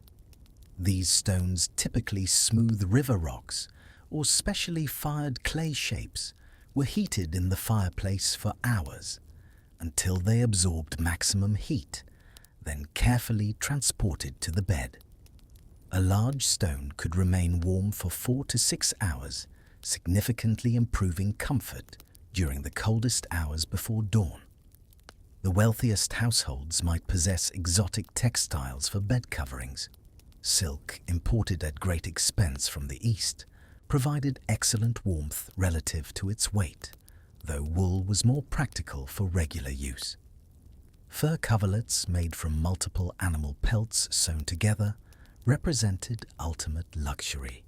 Fox, bear, wolf, even ermine for the highest nobility, these furs provided natural insulation evolved over millennia to keep animals alive in harsh climates. Adapted to human use, they served the same function, though maintaining them was labor-intensive, and their use marked clear social boundaries. The Lord's chamber would likely have additional textile layers beyond the bed. Floor coverings, not just rushes, but actual woven rugs or animal skins, insulating against the cold stone below. Wall hangings, tapestries depicting scenes of summer or southern landscapes, providing both insulation and psychological warmth through imagery of warm seasons. Every textile surface served dual purposes, aesthetic and thermal. For those even wealthier, there existed rare architectural luxuries. The hypocaust system, inherited from Roman engineering, survived in a few locations. This underfloor heating technology circulated hot air or smoke through channels beneath the floor, warming the stone surface from below. Operating a hypocaust required a dedicated fire, constant attention to prevent smoke from backing up into living spaces, and regular cleaning of the channels to remove soot buildup. Few castles maintained functional systems. Those that did typically limited their use to 1 or 2 chambers reserved for the highest-ranking individuals. Historical records document hypocausts in some wealthy monasteries and a very few royal castles. Rievaulx Abbey in England had hypocaust heating in its warming room, a space where monks could briefly warm themselves during winter. This was exceptional. Most religious houses, despite their wealth, relied on communal body heat and resigned acceptance of cold as spiritual discipline. For secular nobility, the presence of a hypocaust marked extreme wealth, and usually Roman ruins incorporated into later construction. The knowledge to build such systems from scratch had largely been lost during the early medieval period, only gradually rediscovered through study of surviving Roman structures. Even when knowledge existed, The labor and materials required made new construction prohibitively expensive. Personal warming devices provided more accessible luxury.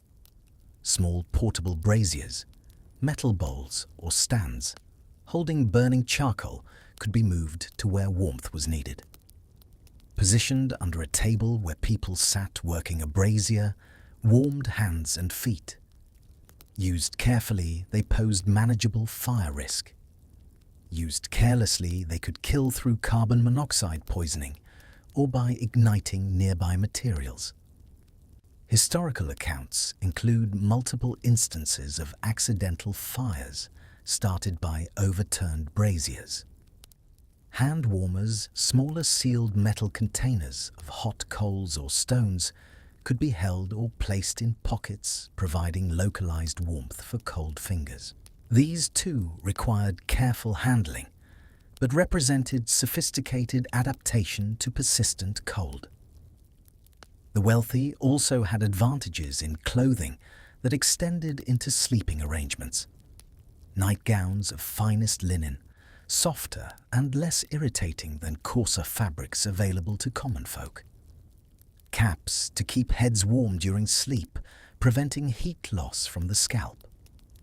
In extreme cold, even nobility might sleep partially dressed, wearing linen undergarments and wool caps, accepting the discomfort to maintain warmth. Yet, for all these luxuries, the fundamental reality remained: no one was truly warm. The wealthy lord in his feather bed behind heavy curtains was less cold than the servant sleeping on straw near the banked hall fire.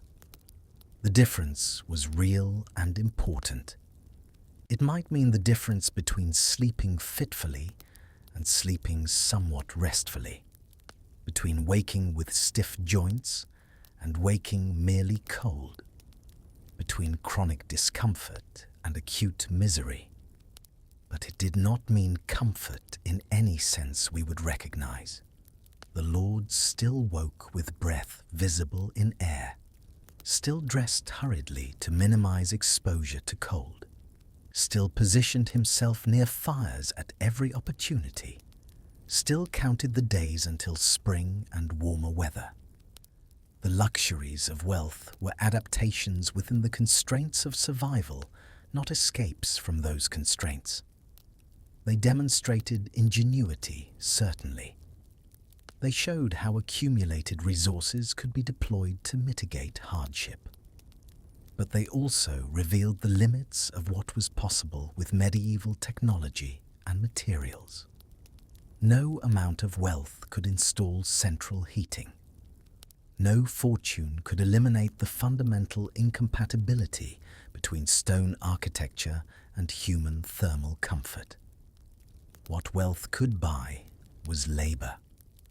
Servants to maintain fires, to carry hot water, to warm beds, to prepare hot food, to manage the endless daily tasks that cold weather made necessary.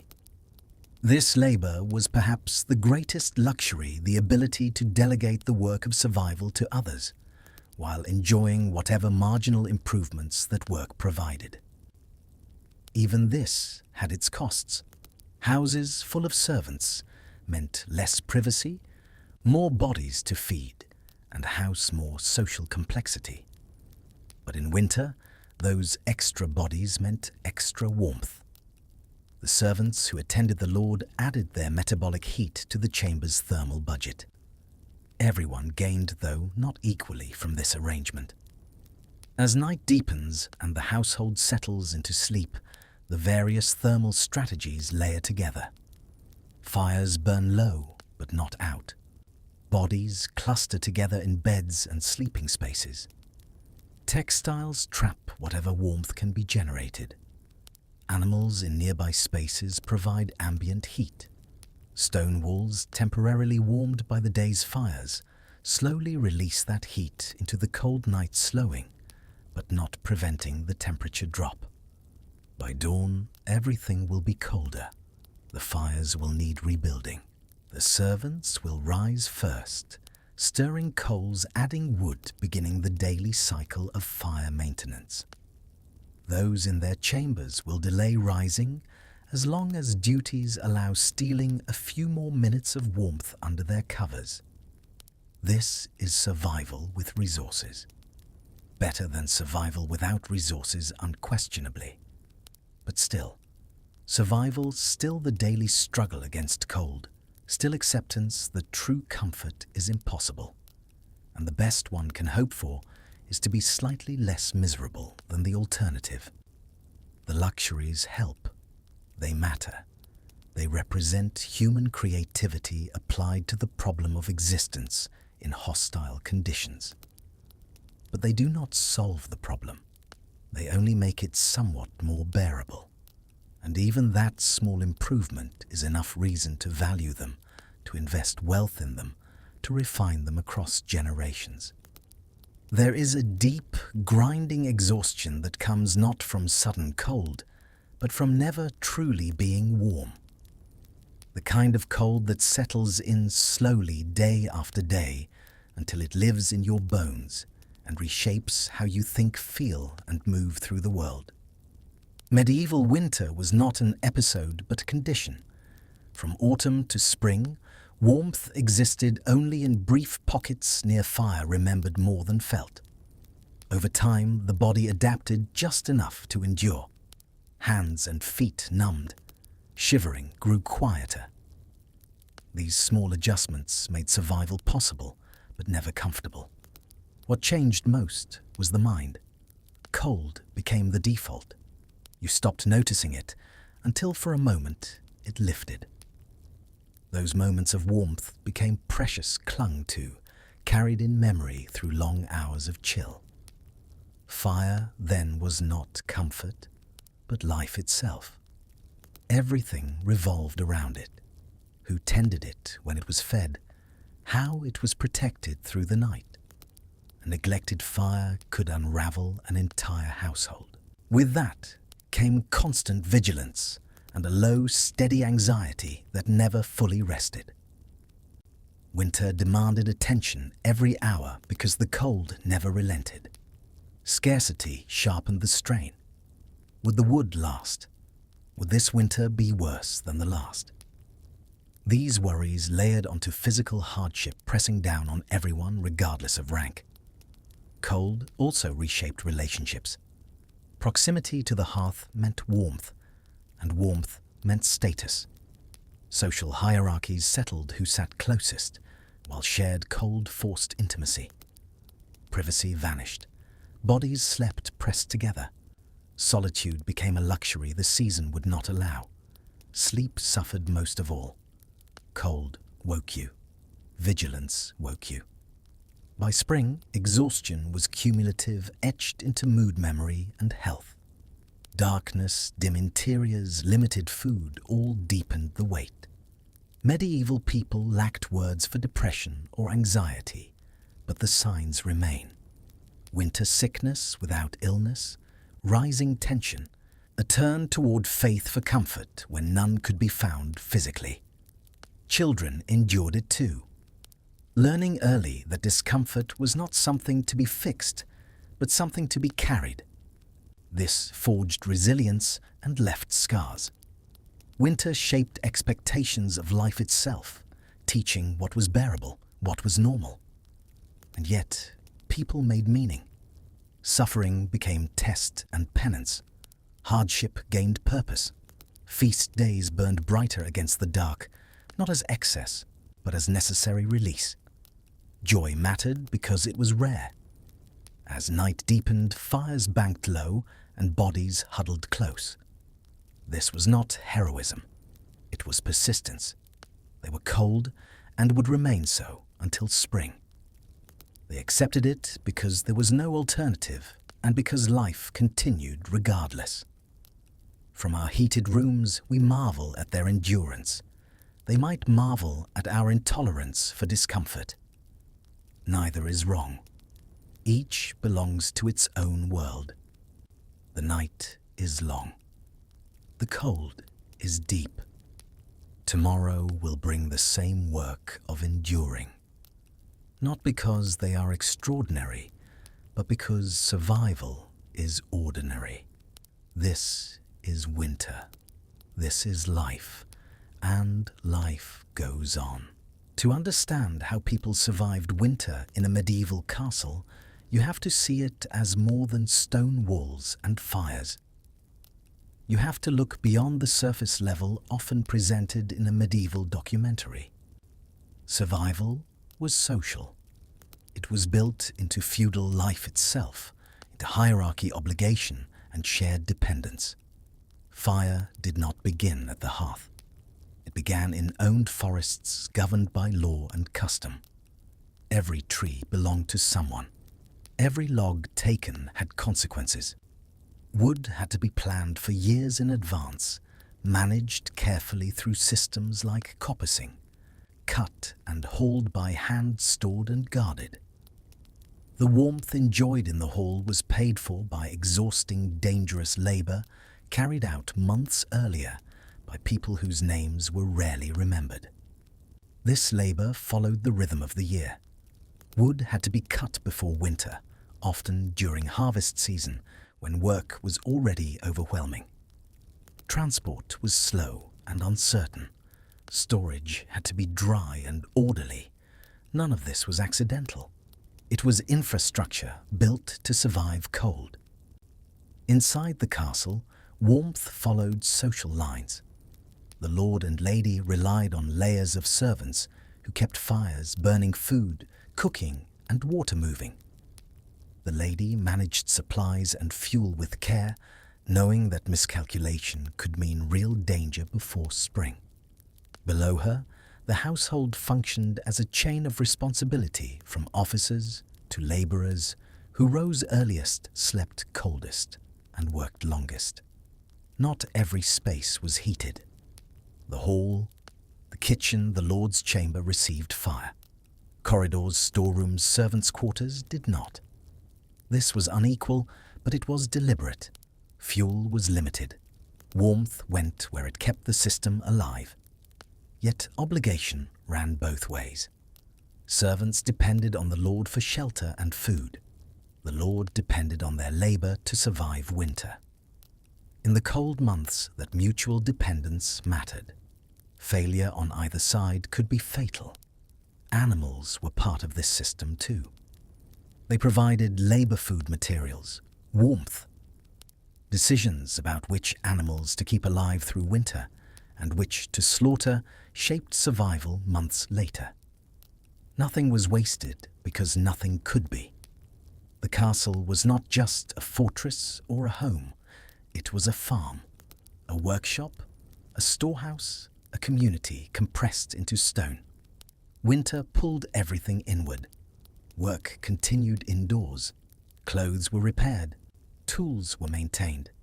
Evenings filled with stories, prayer and ritual that gave shape to time when days were short and hard. The church calendar helped people endure. Fasting gave way to feasting. Darkness was broken into stages marked by holy days.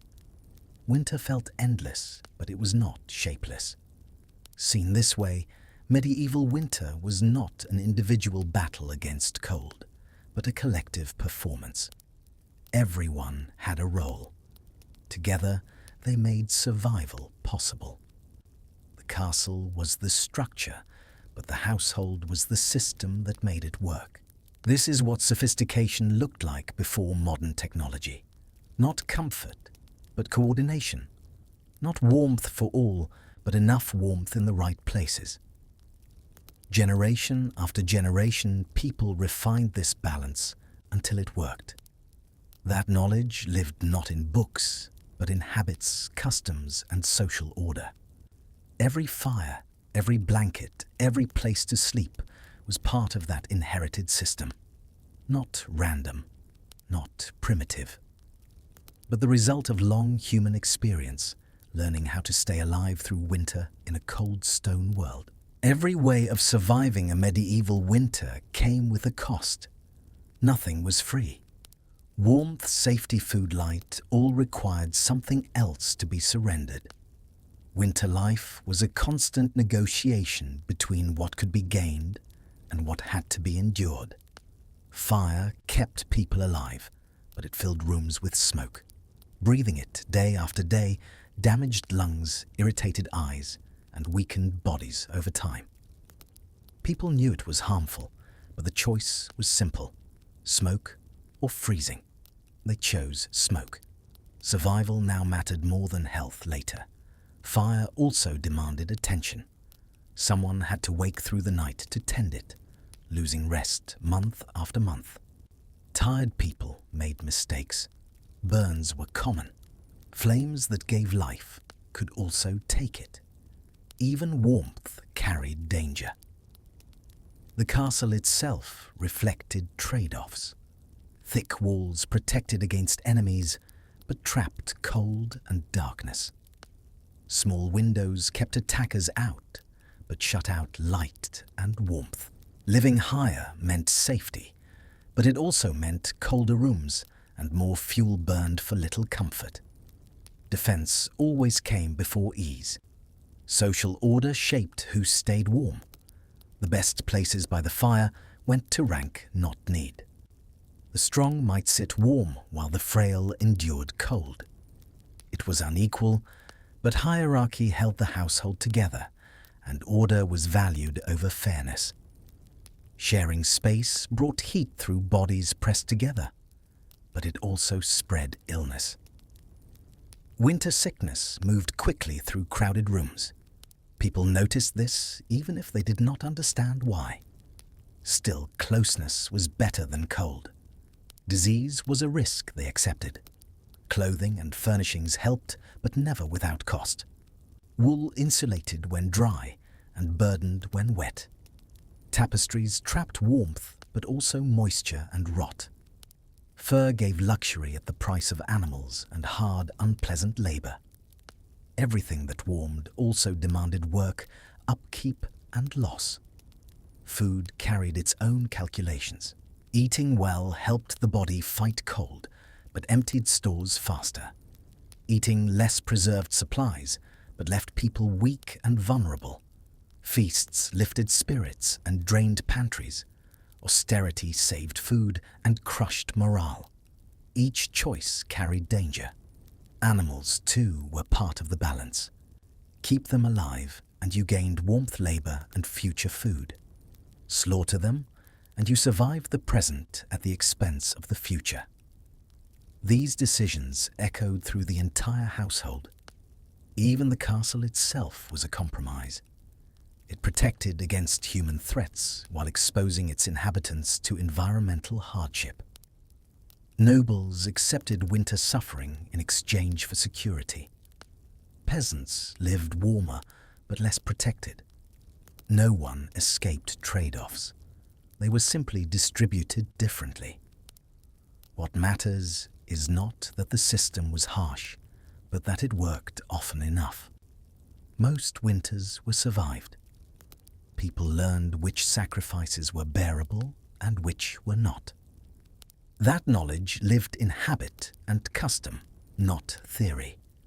Medieval winter was not a story of comfort won, but of discomfort managed.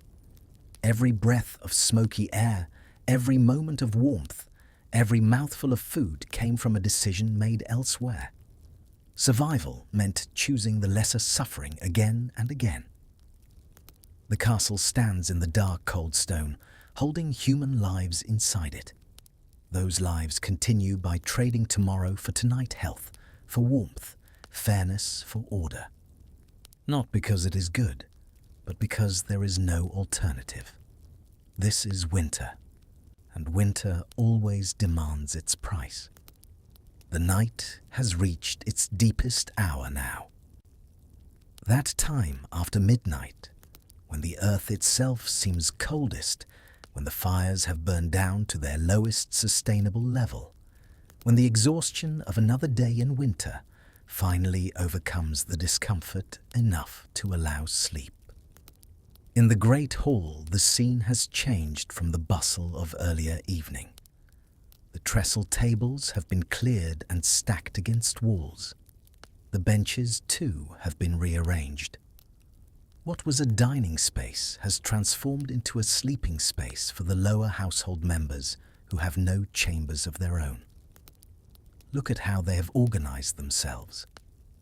Not randomly, but with careful intention born from experience. They cluster near the hearth, which still holds a substantial bed of coals covered with ash to preserve them through the night. These coals will be the seed from which tomorrow's fire grows, and their preservation is more important than anyone's comfort tonight. The servants arrange themselves in concentric zones of decreasing warmth. Closest to the hearth, perhaps 6 feet away, lie the most favored among the lower staff, those whose positions carry slightly more privilege. The head cook's assistants, the chamberlain's deputy, people whose work is valued enough to earn them the best sleeping positions among the common folk. Further out, in diminishing proximity to warmth, the others find their spaces. Stable hands who smell of horses and hay. Kitchen workers who never quite wash away the smoke and grease. Messengers and porters whose labor is essential, but whose status is low. Each person has a designated spot remembered from previous nights, claimed by custom, if not by explicit rule. They lie on thin pallets of straw covered with rough woolen blankets. Some have additional layers, cloaks pulled over them as extra insulation. A few have managed to acquire sheepskins or other furs through years of service. These small luxuries make the difference between miserable sleep and slightly less miserable sleep. Watch how they position themselves. Many lie curled knees, drawn up arms wrapped around their bodies, minimizing surface area exposed to cold air. This fetal position is instinctive, the body's attempt to conserve heat. Others lie back to back with companions sharing warmth through contact. In some cases, 3 or 4 might huddle together, especially on the coldest nights, creating small clusters of shared heat. Children sleep with adults tucked against warmer, larger bodies. The very old whose bodies no longer generate heat efficiently are often positioned in the middle of groups surrounded by younger sleepers whose warmth helps keep them alive through the night. This is not tenderness exactly, though affection may exist.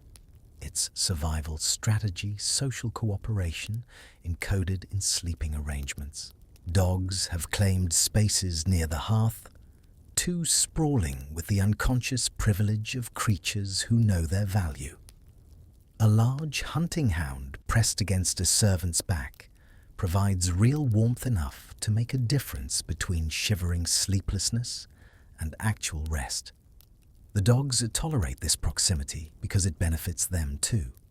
Body heat flows both directions.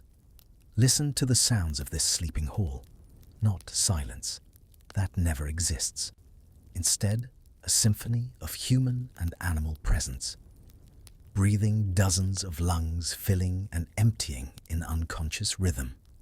Snoring from several sources, the sound somehow comforting in its mundanity. Coughing that persistent winter cough, everyone has briefly disturbing sleep before subsiding. The occasional whimper or murmur of someone dreaming. And underneath all this, the sound of the fire itself. That low breathing we noted earlier, the exhalation of heat from coals.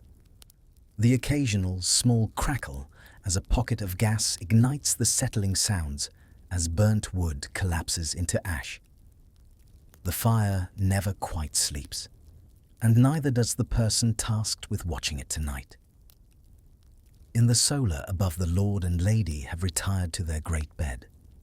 The servant we followed earlier has completed the evening routine. Warming pan passed through the sheets, chamber pot emptied and replaced, candles extinguished except for one small lamp burning low.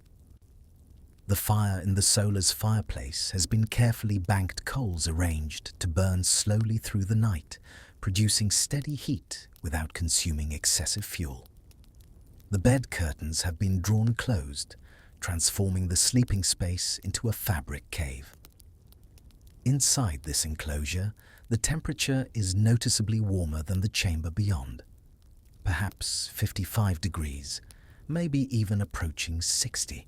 Not comfortable by modern standards, but survivable, even allowing for some degree of rest. The lady sleeps in a linen nightgown and cap, multiple wool blankets and a fur coverlet piled over her. The lord beside her similarly layered in warmth. Between them, a small child, their youngest, who sleeps with them both for warmth and for the comfort of parental presence. In an adjoining smaller bed, within the same curtained space, a nursemaid sleeps available if the child wakes during the night. This is privilege. Private sleeping space, quality, bedding, a dedicated fire. Yet even here, comfort remains relative. The lady will wake multiple times through the night, disturbed by cold or by the child, or by simple inability to achieve deep sleep in these conditions. By morning, she will be tired, as everyone is tired in winter, functioning on accumulated sleep debt that won't be repaid until warm weather returns. In other chambers throughout the occupied portions of the castle, similar scenes play out with variations based on rank and circumstance. A minor noble family shares a smaller room, their bed less grand, but still curtained, their fire smaller but still present. They too cluster together, parents and children maximizing shared warmth. The chamber is perhaps 45 degrees cold enough to make breath visible, but their preparations and bedding keep them from actual danger. Elsewhere in chambers without fires, the few occupants who must sleep there do so fully dressed under every textile they can pile on. These are often younger servants, healthy enough to survive such conditions, or those who drew unlucky assignments. They will survive the night, but wake stiff and cold their first task, to hurry downstairs to the great hall and crowd near its fire as it's rebuilt. The castle's geography of sleep reflects its geography of warmth. Every occupied sleeping space is positioned strategically relative to heat sources. The great hall with its banked fire hosts the most sleepers. The solar with its dedicated fire hosts the lord's family. Chambers above or adjacent to the kitchen benefit from residual warmth. But vast portions of the castle stand empty and dark, too cold for human habitation, surrendered entirely to winter until spring makes them usable again. The chapel below stands empty now, its stone altar radiating cold, its high windows just barely visible rectangles of slightly lesser darkness. During daytime services, people will crowd into this space, their collective warmth, and perhaps a few braziers, making it briefly tolerable for worship. But at night, it belongs to the cold, a stone box barely distinguishable from the winter landscape outside. Storage chambers too stand unoccupied. In some cases, this is beneficial. Food stores keep better in cold. Meat and cheese, even grain, are less likely to spoil in near-freezing conditions. So the same cold that makes these spaces uninhabitable helps preserve the resources the household needs to survive until spring. Another trade-off, another example of how winter creates strange dependencies and unexpected benefits amid its general hostility. As the night progresses toward dawn, the temperature drops further. This is normal, the coldest hours coming just before sunrise. The fires, even banked, have gradually consumed their fuel. The coals remain alive, but smaller, producing less heat. The stones that absorbed warmth during the evening have cooled, no longer radiating stored heat. The castle reaches its thermal nadir, the coldest moment of the daily cycle. In the great hall, several sleepers wake shivering despite their preparations. This too is normal. They adjust their positions, pull blankets tighter, huddle closer to companions. One rises briefly to use the chamber pot positioned discreetly in a corner, then hurries back to his pallet and the small warmth he's created there. The person assigned to fire watch wakes, checks the coals, adds a small piece of wood to keep the fire alive without bringing it to full flame. These tasks are performed quietly without conversation, everyone understanding the importance of not disturbing others' sleep more than necessary. In the solar, similar minor disruptions. The child wakes, is comforted by the nursemaid, subsides back into sleep.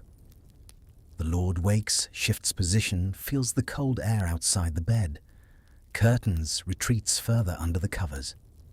The lady dreams fitfully, her sleep never quite reaching the deep restoration her body needs. Throughout the castle, in every occupied space, humans and animals breathe and dream and endure. The night is long, but it is finite. Dawn will come. It always comes. And with dawn, the cycle begins again. Fires rebuilt. Work resumed. Another day of survival in the cold stone world of medieval winter. But for now, in these deep night hours, the castle exists in a state of suspended animation. Not quite asleep, never quite comfortable, but surviving. The social warmth of all these bodies together, the carefully managed fires, the layered textiles and strategic sleeping arrangements, all of it combining to keep everyone alive until morning. This is medieval life reduced to its essence, not the pageantry of tournaments or the drama of warfare. Just people sleeping poorly in a cold building, using every resource and strategy available to endure another night, knowing that tomorrow night will be the same and the night after for months yet to come. This is winter. This is survival. This is what lay beneath all the chronicles and romances, the unwritten reality of daily existence in an age when warmth was precious and cold was constant. The castle breathes. Its occupants breathe. And together, building and bodies persist through the darkness, waiting for dawn and whatever small warmth the new day might bring. The hour before dawn is a fragile threshold, no longer night, but not yet day, a moment when the world seems to pause between darkness and light, cold, and the faint promise of warmth. In the great hall, the fire has sunk to embers. Beneath a skin of ash, a few dull orange points still glow, giving off almost no heat. The air has fallen close to freezing, and those sleeping nearby have curled inward, clinging to whatever warmth their own bodies can hold. The stone walls are fully cold now. Any heat they once absorbed has long since vanished. They do not merely fail to warm the space, they drain it, pulling heat from air, from fire, from flesh. To touch them is to feel how indifferent they are to human need. Above, unseen in the darkness, frost coats the beams where breath has risen and frozen. When the fire returns, some of that frost will melt and fall as cold drops, a quiet reminder that winter never loosens its grip easily. The hall is almost completely dark. The last lamp died hours ago. The fire offers only a faint glow, and the narrow windows show no sign of morning yet. The castle feels less like a home than a cavestone sheltering people briefly, impersonally. For the humans inside, winter is an emergency that demands constant effort. For the stone, it is just another season in a life measured in centuries. Outside, the world is locked in stillness. Snow lies hard and crusted. Trees stand black and bare. Nothing moves. Everything alive is focused on the same task of making it through one more night. Inside, the household begins to stir. In the great hall, the fire tender kneels at the hearth, carefully searching the ash for living coals. He lays kindling with practiced precision, breathes gently and slowly, patiently, a flame returns. This is skilled work. Fire does not forgive mistakes. As it grows, light spreads just enough to begin the day. Servants rise stiffly, joints aching from cold. Wood must be carried. Water fetched if it has not frozen. Food prepared. Porridge will be simple, but it will be hot, and that matters as much as anything. In the kitchen, fires bloom again, and people gather near them, lingering for stolen moments of warmth before returning to cold rooms and duties. The lord and lady wait a little longer, knowing coals will be brought to warm their chamber. This small delay is luxury. Elsewhere, the castle wakes fully, not warmer, but alive again with sound and motion. And something subtle has changed. The light arrives just a little sooner than it did days ago. Almost imperceptibly, the worst of winter has passed. No one remarks on it. There is too much to do. But somewhere beneath routine and fatigue is the knowledge that darkness recedes, however slowly. The fire now burns strong. It will burn all day, then be banked, then coaxed back again tomorrow. This cycle will repeat until spring finally arrives. The stone endures. The people endure too. They work, eat, argue, celebrate, plan futures beyond this cold. That is the truth of medieval winter. Not that it was gentle, but that life continued within it. Through fire and habit and shared effort, people made warmth where none was given. And when they were gone, the stone remained, holding the quiet memory of all those winters when humans learned how to live inside the cold and call it home. Let's come back now, back from that distant winter, back through the centuries, back to this moment, to this place wherever you are. Take a breath. Feel the warmth around you, the bed beneath you, the blanket over you, the controlled temperature of the room. All of this, which you take for granted, would have seemed miraculous to those medieval people huddling around their fires. We've spent this night together in a world where warmth was never certain, where cold was the default state of existence, where survival through winter required not just resources, but constant vigilance, unceasing labor, and acceptance of discomfort that stretched from October to April. Where the wealthy were merely less cold than the poor, but everyone was cold. That world shaped the people who lived in it. It taught them endurance, certainly, but also cooperation. You could not survive medieval winter alone. You needed the household, the collective effort, the shared warmth of bodies and fires and social bonds. Winter enforced a kind of interdependence that modern heating technology has allowed us to escape. There's no moral to this story, no simple lesson to extract. The past was harder than the present in many ways. No one should romanticize suffering or wish to return to those conditions. Central heating is better than massive fireplaces. Insulated buildings are better than stone walls 12 feet thick.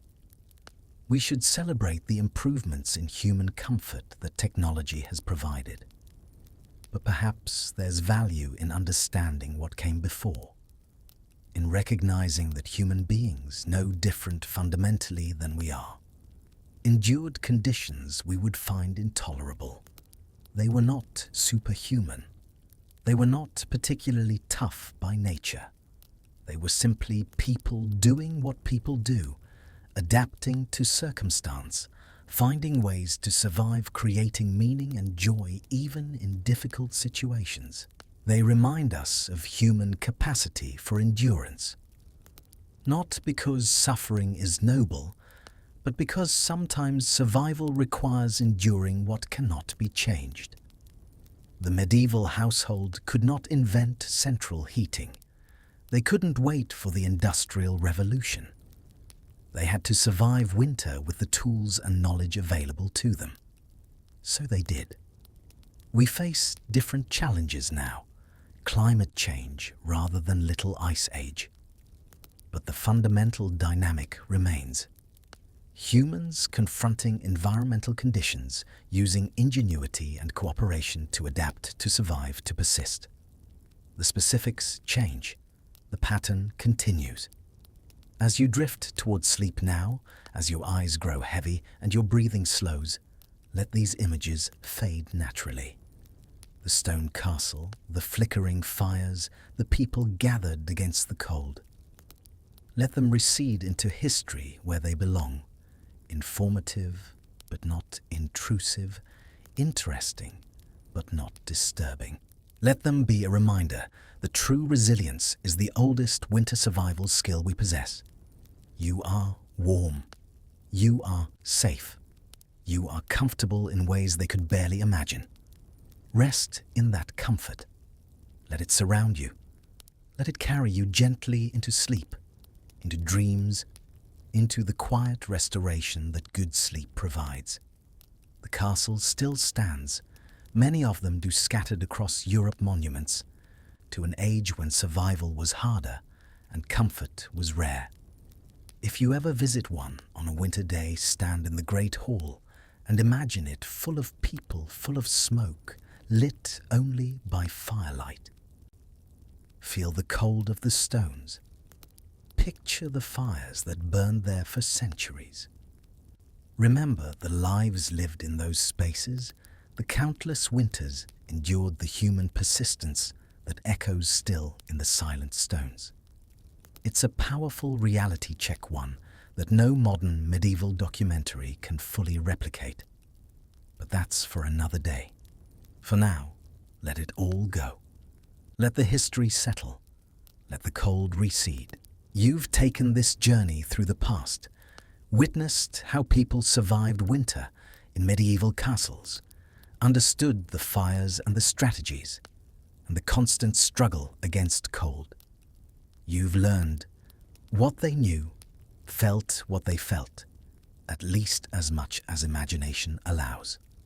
Now it's time to release that, to return fully to your own time, your own comfort, your own warm bed and quiet room.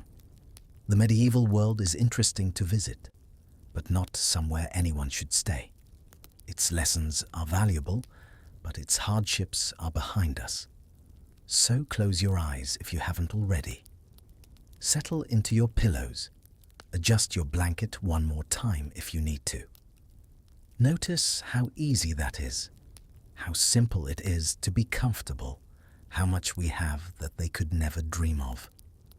And as you slip into sleep, as consciousness fades and dreams begin, know that you carry with you now a deeper appreciation for warmth, for comfort, for the incredible gift of living in an age when winter is an inconvenience rather than a siege, when cold is temporary discomfort rather than months of suffering.